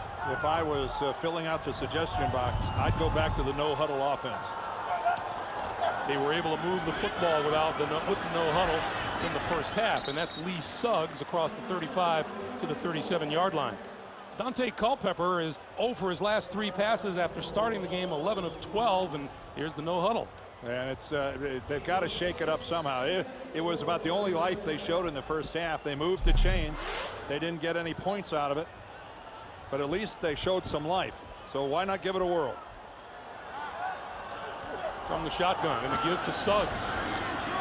Suggs close to the 40-yard line, and that'll be about a yard short of a first down. It'll be 3rd and 1. Dante Culpepper comes into this game, comes into this season with a sparkling completion percentage. He is right up there among quarterbacks who have thrown the football around. He just, the fact that he's gone 0 for 3 is kind of a shock. And again, he attempted to pass a couple times in the first half. They resulted in fumbles. But ever since he injured last year, it's still a lot of rust on Culpepper. Ronnie Brown did not dance his way to a first down. And there's the one negative to the no huddle. If you don't get a first down, you put your defense back out on the field in a hurry. Although a week ago, Dan, we saw Mike Shanahan in field position very similar to this make a call for 4th down. He was at his own 30. He was even farther back than this and went for it. But Nick Saban's going to kick it away.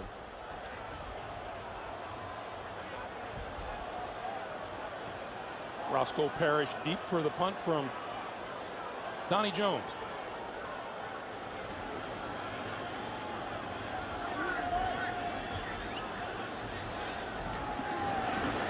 Blocked. Ball back at the 20-yard line, rolling around, picked up by the Bills. Andre Davis. What? The worst sound in the punting game for the punters is the double thud. I think Coy Wire, number 27, is the guy that blocked the punt. Here's the play.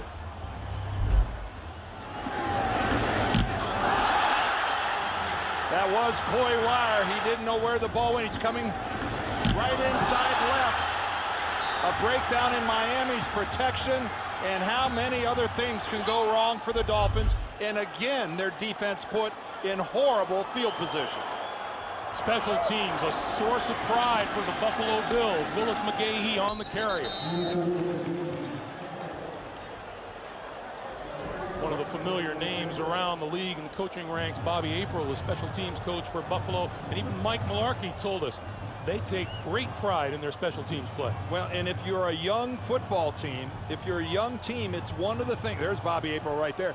It's one of the things you should be good at doing, because young guys play special teams with a lot of aggressiveness, a lot of enthusiasm. And, you might give up some other things because of a lack of experience, but special teams, one of the areas you should excel. Lossman has 4 wide receivers on 2nd and 9. We're in the final 70 seconds of the 3rd quarter, and Lossman needs a timeout to talk about it. 1:06 to play in the 3rd. Buffalo with the lead and threatening again. Hey, you know what? You can turn your pop culture knowledge into gold. Tomorrow, watch the premiere of The Class at 8/7 Central and solve the challenge at AOL.com/goldrush. 2nd and 9. Lossman to throw. That's complete to Roscoe Parrish. Touchdown. There's a marker on the play.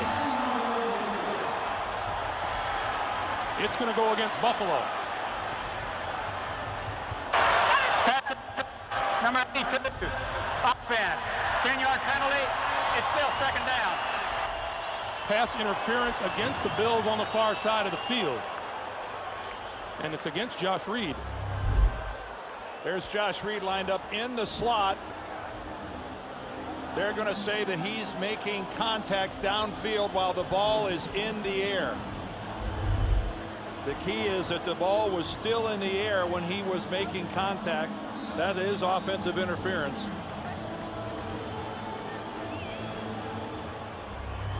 Take a look at it. The 82 there in the slot. He's going to go out and peel off the corner so that Parrish can make it. But the key is that he's making contact and hitting him while the football is still in the air. So Lossman now with a 2nd and 19. Quick pass this way, knocked down by Bell. Jeremiah Bell. 3rd and 19. Well, again, coming off the corner, Jeremiah Bell, no blocker, able to slide out and pick him up. Lossman has no choice but to try to make the throw to Parrish. And Bell alertly leaves his feet and blocked it. The Miami bench, Justin Keel. Well, he's got a stake in this, seeing that he was supposed to block Coy Wire, the guy that blocked the punt. Here comes everybody on the Dolphin defense, and Lossman has to get rid of it in a hurry. Well, 10 guys in a Buffalo uniform realized that the all-out blitz was on. Unfortunately, it takes 11, and Lee Evans was the one guy that didn't realize it. He's running his pattern downfield while Lossman has to get rid of the ball. Here comes the blitz up the middle. Lossman reads it. Everybody reads it, except 83, Lee Evans. So here is Ryan Lindell, 2 for 2 on field goals. This one from 43 yards out.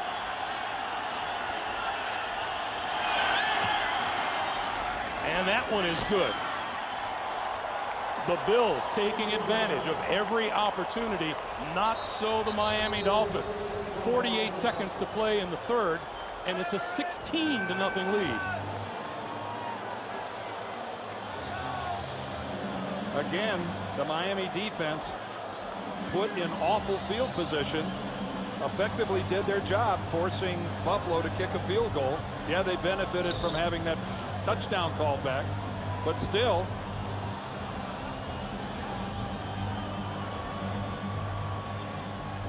Remind you, this is a doubleheader day here on CBS. There is more football still to come once our game winds down. New England at the New York Jets. That's Belichick versus Mancini. Kansas City at Denver. Tennessee at San Diego. Those games still to come here on CBS. Well, Miami has plenty of problems still to worry about. They've allowed 5 sacks, 4 penalties for 65 yards. They've had a pass intercepted, a punt blocked, and have yet to register a first down here in the 3rd quarter. And I'm sure that Nick Saban and Mike Mularkey are just scratching their head. I mean, do you go to Joey Harrington? Do you make a quarterback switch? I don't know that you do that now. You certainly have committed to Dante Culpepper. He's won a lot of big games before. You got to go with the guy, but they have just been flopping all over the field offensively. No stink at all. One reason that Miami has barely had the football here in the 3rd quarter. 3.5 minutes of the 3rd quarter is all Miami's time of possession is. Well, Mike, any offensive coordinator, you've got that sheet laid out in front of you, but nowhere on that sheet do you really have anything in that category that says, what do we do if we're inept? You just don't have any plays there. A better kick from Lindell here. This will be Welker from 1.5 yards deep in the end zone. Eludes a tackle. 25, 30, out of bounds at the 35-yard line, and Wes Welker showing what he does best. Well, Wes Welker's been a bright spot, but for the Dolphins, not a lot to talk about. Alendo Mari from 55 yards had the distance, but he pushes it wide right. In scoring position, Culpepper picked off by Crowell. That certainly would have been some points. And then Coy Wire blocks the punt. But again, that only resulted. It's just a question of Miami must find an offensive spark or this game is lost. Culpepper from the shotgun. Throws to the far side, and that's complete. Ronnie Brown. Brown inside the 45-yard line and out of bounds. All right, run back. That's right. Get up to the line of scrimmage. Act like it matters. Just gotta, sometimes you gotta manufacture enthusiasm. Just get it moving. Everybody's just put a little pep in your step, a little glide in your stride. Get it moving. Until that 20-yard pickup, the Dolphins had just 18 yards in this quarter. And the whistle blows. There it goes. I think they're going to get McMichael on a false start. Offense, 5-yard penalty, still first down. Well, that'll throw a little water on the fire. Creates a huddle is what it does.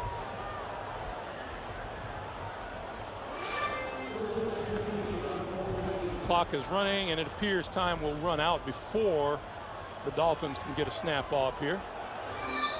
70 yards in penalties. Of course, a lot of that was the pass interference call against Will Allen. We have come to the end of the third quarter. Buffalo in charge, 16-0. We'll come back to Miami after this message and a word from your local station. You're watching the NFL on CBS, home of Super Bowl 41.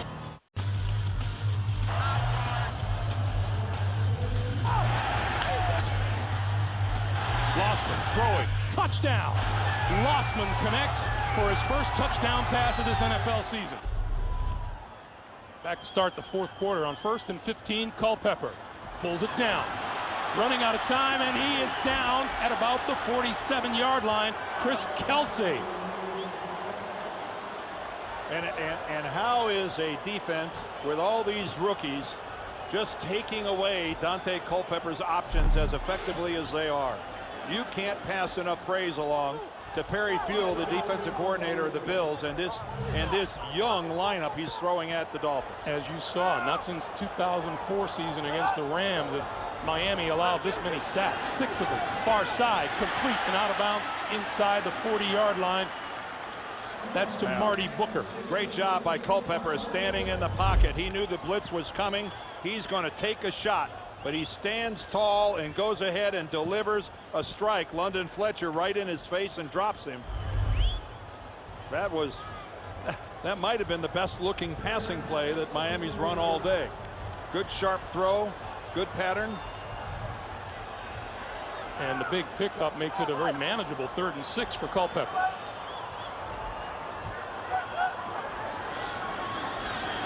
Looking to the near side, running out of time, and he goes down. Angelo Crowell making the stop. That will go down as the 7th sack of the day for the Buffalo Bills. And again, Culpepper unable to find a receiver downfield. Let's take a look at it from up above. He's going to work the right side of the field. It's only a 3-receiver pattern. He's got a guy open in the middle, but he's working the right sideline, and by the time he's able to come back, look to the middle, he's already down. Roscoe Parrish is deep, and Donnie Jones going to try to put this one down inside the 10-yard line. This one's going to sail, bounce, and hit the 3, and pull back towards the 10-yard line where the Dolphins down the football. Nice job by Donnie Jones. He's been about the only bright spot all day for Miami.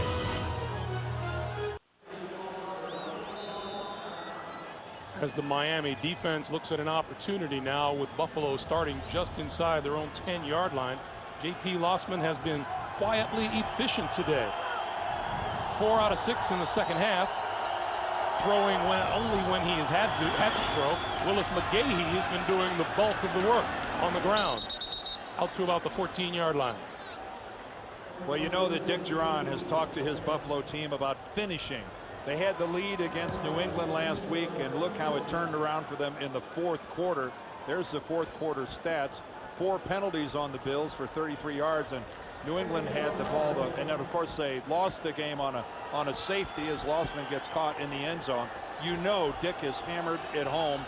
You got to play 60 minutes if you want to win. Willis McGahee up to 93 yards rushing. Lossman going to throw. Throws to the far side. That's complete.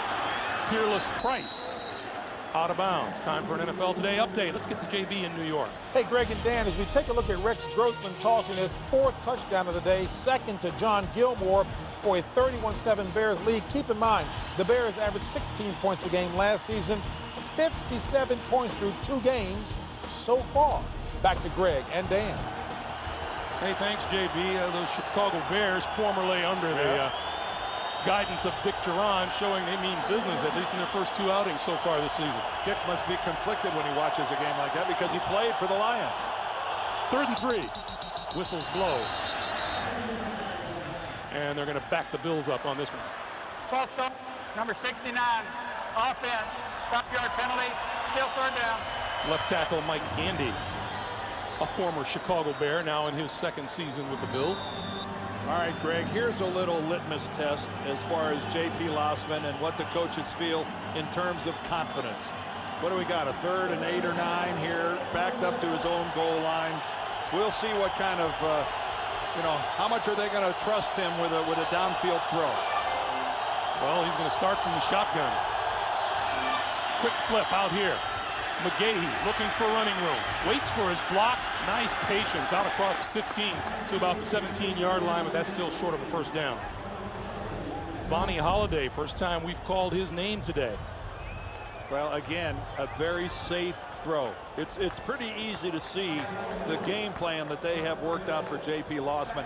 It does not involve long, real risky throws, and there's a horribly bad sign for the Dolphins as Jason Taylor barely makes it over to the Miami sideline. He is hurt. Mormon to kick it away. Wes Welker to receive. Welker from the 39. And across the 45 to about the 47-yard line. Jason Taylor worked on the sideline. 10:56 to play in the 4th quarter. This is what happened to Jason. One of those guys the Miami defense can ill afford to lose. We'll be back.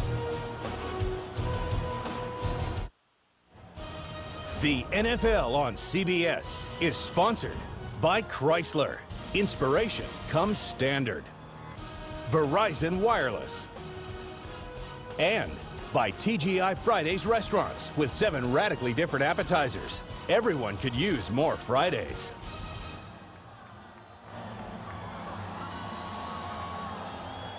$10:50 to play in the 4th quarter, and they are still working on Jason Taylor, who didn't appear to suffer any ill effects from the play, Dan. I don't know if he's having back spasms or a muscle cramp somewhere, but he was kind of reaching towards his lower back. Well, if the defense could ever use a sustained drive by the offense, now's the time. And movement up front, that's going to back him up 5 yards. Well, that's Culpepper. He forgot the snap count. Start, number 8, offense, 5-yard penalty. Dante Culpepper was calling for the ball and pulling away from center. Well, for Culpepper, for Nick Saban, things have hardly gone according to plan today in this home opener for the Miami Dolphins. Well, depends. If Dick Duran drew up the plan, it's going just kind of tidy, absolutely. 75 penalty yards now against Miami. 1st and 15. Culpepper going to go deep for Chambers. Incomplete. Nice play by Terrence McGee.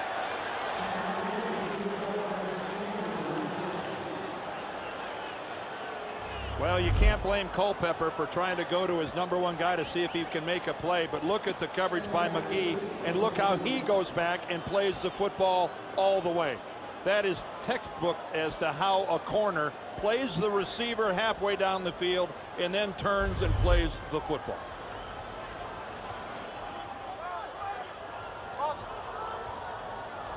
Second and 15.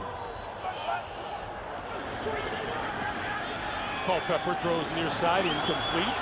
Chambers is there. And so was McGee. You have that right along with him. 3rd and 15. And the boos begin to rain down.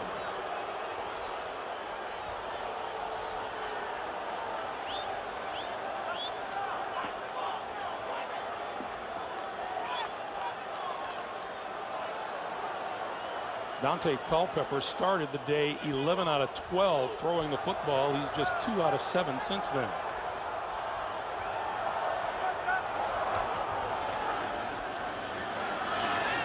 Out of the backfield, that is complete to Ronnie Brown, and Brown still on his feet, but brought down at about the 47-yard line, and it'll be the punting unit. And on these short passes, it's really giving the Buffalo defense a chance to show their team speed. Look how they're getting 3 and 4 guys to the football. This group really can motor. You know what's really interesting, Dan, is much of this week we're talking about Mike Mularkey, the former coach of the Bills. How much can he teach the Dolphins? Maybe not enough thought was given to the fact that the Bills know Mike Mularkey's modus operandi. Well, you know, there might be something to that. They might have been reading too many clippings about how many rookies were going to play for Buffalo and thought it was a given. Roscoe Parrish. Oh, nice move inside the 20, and he's all the way up close to the 30-yard line. Donnie Spragan with the tackle. We'll take a timeout. Sights from today's action here at Dolphin Stadium.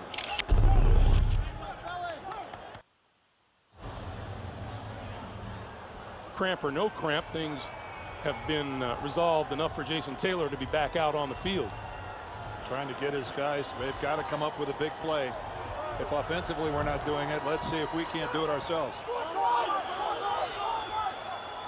Lossman on first down, and the give is to McGahee. McGahee hit, and that's lost yardage.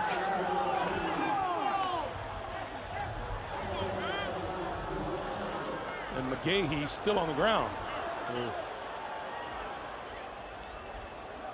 He's put in a full day.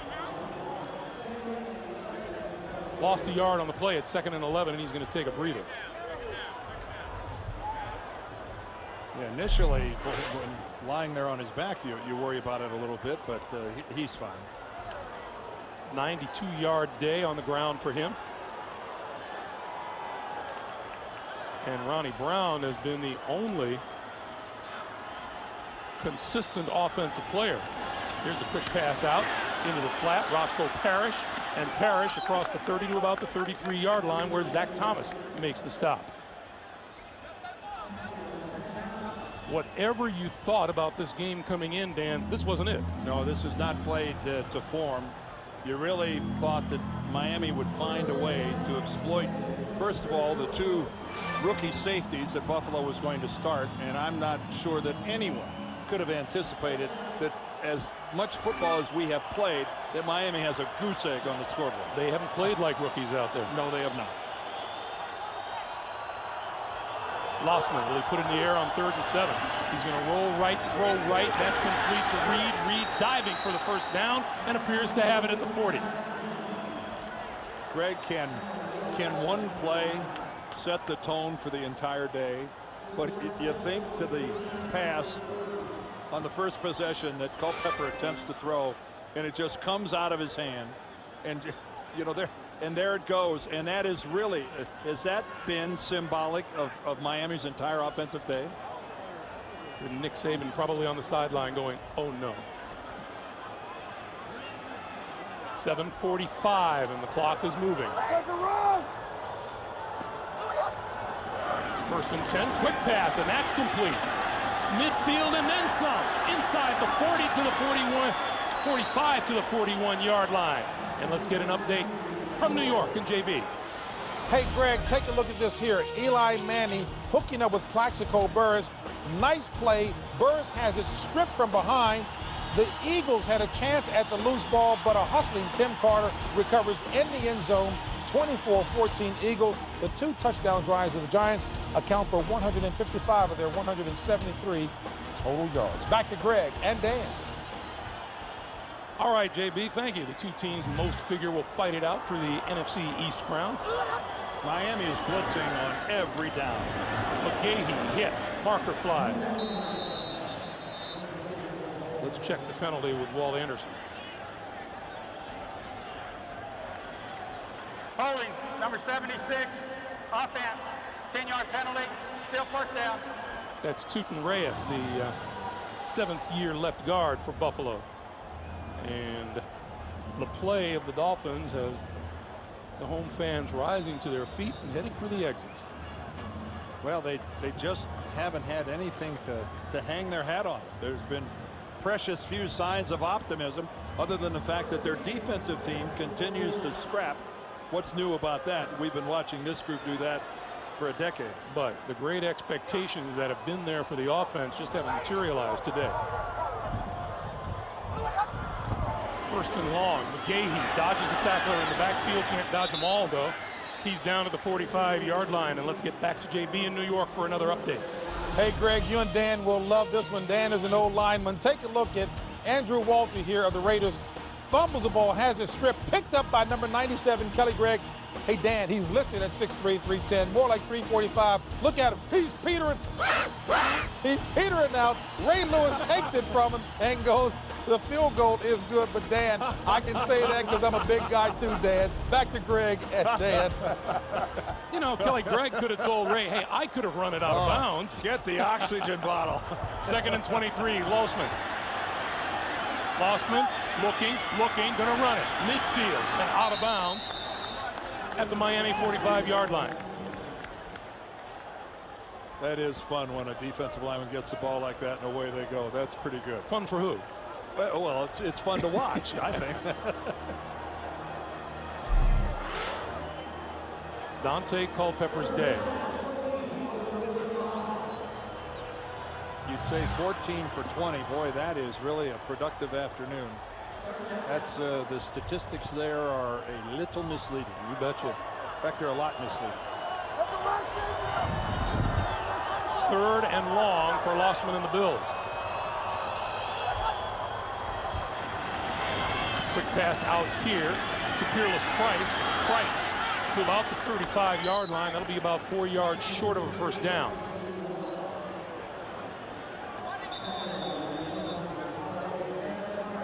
So there's a timeout on the field now. Clock is stopped with 4:56 to play.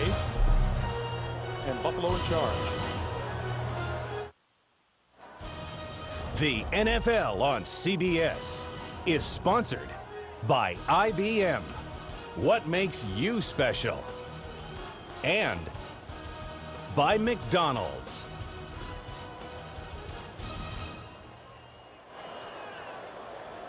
Welcome back, everyone. Rather than a long field goal attempt, Dick Duran's going to do the smart thing and try to pin the Dolphins down deep. That's Wes Welker standing at his own 10-yard line. You mentioned Donnie Jones. Both these punters have done a terrific job today, Dan. Mormon's kick bouncing inside the 5, and it's going to be downed inside the 10-yard line. Another fine kick by Brian Mormon. Once again, JB at the NFL Today in New York. All right, Greg, Brett Favre showing he still has some juice here on this 4-yard strike to Robert Ferguson that ties it up in the 4th quarter. Favre closing in on 400 career touchdown passes. He's at 398. Greg, your former partner, Dan Marino, the only man over 400. Back to Dan and Greg. Dan Marino, the birthday boy, celebrated his birthday Friday. Happy birthday, Dano. 45. Not that I'm telling. Yeah, in case he forgot. Culpepper from the 7-yard line. On the quick slant, that's incomplete, intended for Chambers. It'll be 2nd and 10. Well, Dan, if Nick Saban had a tough time with the media trying to explain his flag throwing situation, wait till he faces them tomorrow. No, because they really were competitive with Pittsburgh. They actually had the game in control at the 6-minute mark, and it really unraveled in the last 6 minutes. This is a game where they haven't had anything positive happen offensively whatsoever. Culpepper from his end zone over the middle, and that's out to the 15-yard line to Welker. It's one thing as a coach to talk about all the good things we did, but we just didn't finish. We just didn't get it done in the closing minutes. But this is there's no such lesson to be learned for the Dolphins offensively so far today. They have just sputtered from the opening bell. Miami have not been shut out since the 2001 season by the New York Jets. Culpepper dancing, on the move, looking, and throws it away finally. Larry Triplett applying the pressure to Culpepper. Dante looks like he's limping a little bit. There's offensive coordinator Mike Mularkey, the former head coach of the Buffalo Bills. And now there's some confusion as the Dolphins offense ran off the field expecting the punting team to come. Now they've got some of both out there, and Culpepper has to take a timeout. That'll be the second timeout burned by the Miami Dolphins here in the second half, which is truly, this entire game has belonged to the Buffalo Bills. Time of possession, opportunities taken advantage of, and again, we go to the very top of our broadcast where we talked about how Dick Duran was looking at those 4 rookies in the starting lineup. It's the other guys that feel bad at the end of the game. Well, you're right, and you remember we talked about, can their enthusiasm make up for a lack of experience, and certainly this Buffalo team on both sides of the football has played aggressively. They have flown to the football. They act like they were the favorite coming into this game when in reality they weren't. And most impressive. You can't praise the Bills enough. And on the other side, you're right. It's going to be a long week for Nick Saban and his staff. Now look at the attitudes of teams now. The Buffalo Bills played tough against the New England Patriots, came up short, but they're on the road here in Miami, and they knock off a very good Miami Dolphin team, one that's respected around the league. The pass out here is complete. And that is very close to a first down. Really close. At about the 17-yard line, Wes Welker with the catch. And that is a first down. A good route here run by Welker to get exactly the distance needed for a first down. He cut it maybe a little closer than he should have, but he got it. Now the flip out here to Ronnie Brown. Brown, 23-yard line. What I was getting at, Ann, is that here is a young Buffalo team. We talked about how young they are, brimming with confidence now. They come on the road and knock off the Miami Dolphins. What are the Dolphins thinking in the locker room after this 0-2 start? Oh, well, again, they're shell-shocked. They just didn't see any possible way that this could happen, especially they were starting a run where they were expected to win some games. And I think that might have been part of the problem, Greg. You know, after losing at Pittsburgh, they were going to have a 3-game run of playing Buffalo, Tennessee, and Houston. And I think everybody's going, well, you know what, we'll be 3-1 at the end of that, at the end of those 4 games. And you know, I think they were cashing those checks before they had them in their hand. Coming up on 3 minutes to play. 3rd and short. Culpepper. That's complete out to the 45, 46-yard line. And Welker, once again, who is just one tough football player. Well, 2 touchdowns and 2 extra points would tie it.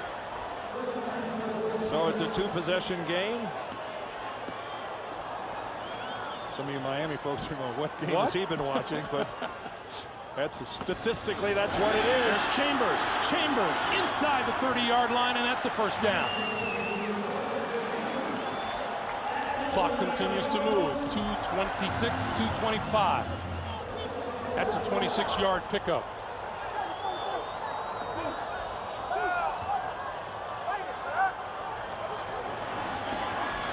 Culpepper pulls it down. Eludes rush, throws to the end zone. It is incomplete.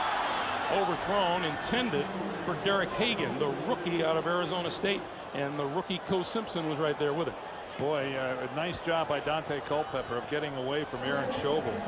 Schobel came in. It was excellent pass protection to start with. Schobel had a clean shot at him, and Culpepper made him miss. And I believe Schobel ran out of oxygen during the course of that play. He headed right to the sidelines. Culpepper 20 out of 29 for 200 yards on the day. You know, Culpepper was limping after he got sacked down there inside his own 5-yard line. That pass is complete. Did you see him throw that ball, Greg? And Welker is brought down at the 22. A little sidearm action. He didn't want to step into that throw at all. 2 minutes to play here in Miami. We'll be back. 2 minutes to play here in Miami. Dante Culpepper suffered a serious knee injury last October 30th. Underwent surgery, missed the rest of the year. Rehab went great. And the question remains, how strong is that knee? Culpepper over the middle. Oh, what a catch by Chris Chambers for the touchdown. Well, finally, the Miami offense, they got to go for 2. What a perfect strike to Chambers on the post pattern.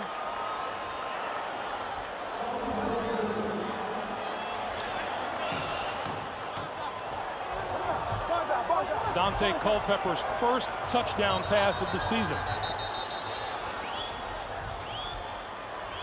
Is this a review from upstairs? Last play is being reviewed. Yep, it is.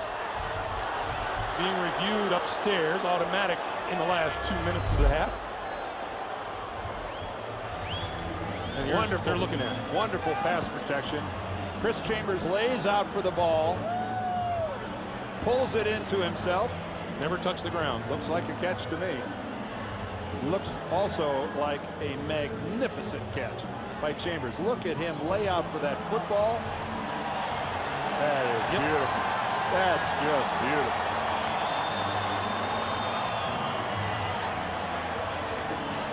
Dante threw the ball just a little bit out in front of Chambers, a little too far actually. Makes Chris do a highlight reel catch.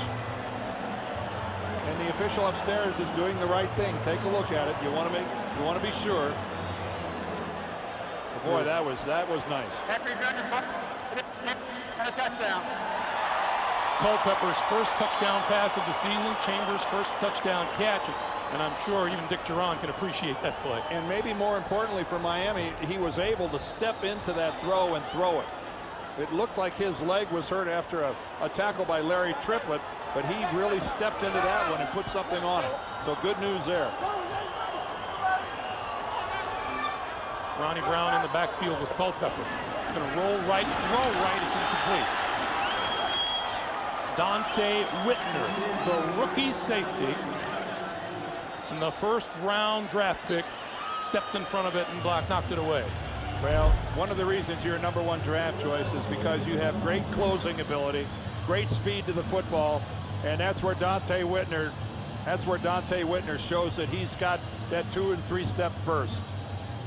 Here it is right here. This is a play I was talking about. Dante's going to roll to his right. He's going to have to leave the pocket, and number 98 there, Larry Triplett, is going to catch him and drag him to the ground.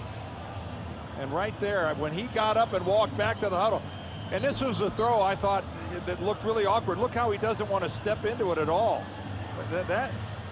Now that is a funky release by a quarterback who looked like he was protecting that leg, that right leg. But again, the throw to Chambers in the end zone couldn't have looked any more textbook. He really stepped into it and threw a dart, the bullet.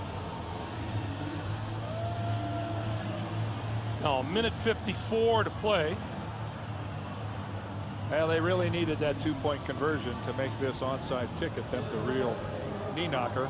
Rules have changed for the onside kick this season. You can't pile everyone on one side of the football. You have to have at least 4 guys on one side. And they are at the top of the screen.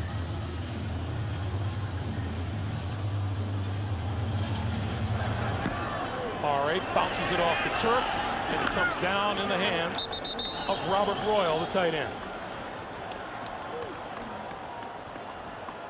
Well, if by chance they start 0-2, which it looks like next week, the Miami Dolphins have the Kerry Collins, Vince Young, and the Tennessee Titans are coming here to Miami.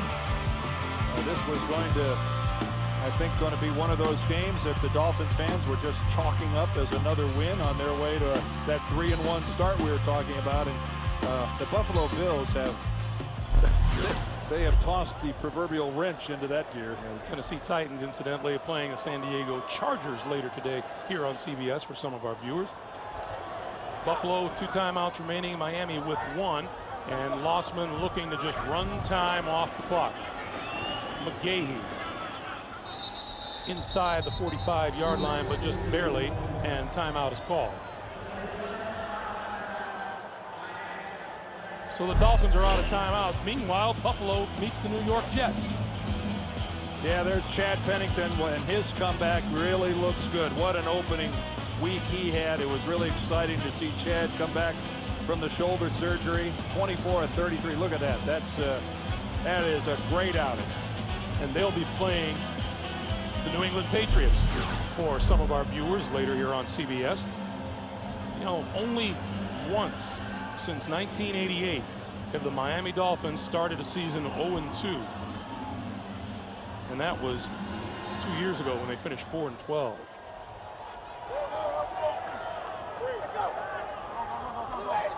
Miami's out of timeouts. McGahee. And McGahee dragged down at about the 45. Keith Traylor, Vonnie Holiday in on the stop, and the clock will wind down. And the other thing that Buffalo accomplished today was really bucking history, in the sense that the Dolphins since 1990 in the month of September here at home have been 24-4. Now that's, you know, over a long period of time, that is a real home field advantage, and yet Buffalo, being the underdog, came in here, flew in the face of that, won anyway. You know, my theory is, Dan, you mentioned how the Denver Broncos came in here a year ago and just melted in the Miami Heat. I think when you reside in Buffalo, you just love this kind of weather. London Fletcher told us yesterday, he said, all right, it's going to be hot. We know it's going to be hot. We're not even going to talk about the fact that if I hear any of the young guys talking about it's going to be hot, they're going to get it. Well, mind over matter. Buffalo now charged with a timeout. There's London Fletcher. Always with a smile on his face. Yeah, well, he's a veteran. He's smart enough to sit right in front of the mister. Again, this is a doubleheader day here on CBS. Some of you will see New England against the New York Jets. Former assistant to Bill Belichick, Eric Mangini, now the head man with the Jets. Kansas City against Denver as the Broncos try to rebound from an opening day loss against the Rams. And Tennessee against San Diego. And Kansas City will be trying to do it without quarterback Trent Green. But it's nice to see that all reports are that Trent's a lot healthier than he looked when it happened, when the accident happened. Unsure as to how many more games he's going to miss, but it looks like he's in full-term recovery. He's going to be just fine. McGahee wrestled down by a gaggle of Dolphin defenders, and we're at 50 seconds and counting. Youth will be served. Would that be one of the post-game storylines here with this youthful Buffalo squad that came in, took on the favorite old guys in Miami and did the improbable? Buffalo 32 rushing plays on offense, 20 throws from J.P. Losman. Down to the last 20 seconds and the last snap of the game. And a timeout is called. So all timeouts have been used. And with 14 seconds on the clock, this will be the last break. And Greg, this is where Nick Saban and Mike Mularkey, they now have to coach them up. Yeah. This is where you start with your quarterback and you look at the road ahead. The next 5 games, 3 in a row on the road, going to Houston, New England, and the Jets, and then back here to play the Packers. But you just, as a coach, you just can't do anything but go back and coach them up. You teach them, you point out the mistakes, you try to learn from your mistakes, but somehow they have a job to do in reviving and resuscitating their QB. Welker will let this one bounce, and once again, Brian Moorman has just made a habit of putting the football down inside the 10-yard line. You can make a case that the 2 best players on the field today have been the 2 punters. Now, I would never make that case, but they have played well for punters. 6 seconds remaining on the clock.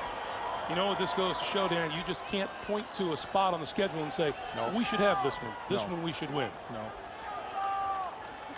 If this was college football, you'd say, you know, the other guys are on scholarship too. Here you say the other guys are getting paid to play as well. They know what they're doing. Oh, it's going to be a happy flight back to Buffalo tonight for the Bills. Culpepper out of his end zone. Throws, and that's complete, and a little flip back. This is Lee Suggs, and Suggs runs out the clock down the sideline. And that'll do it for Dan Deerdorf. Greg Gumbel, so long from Miami. Our final score, Buffalo 16 and Miami 6. Coming up next, doubleheader action on CBS. We'll send you to New York and JB for a Capital One update after this.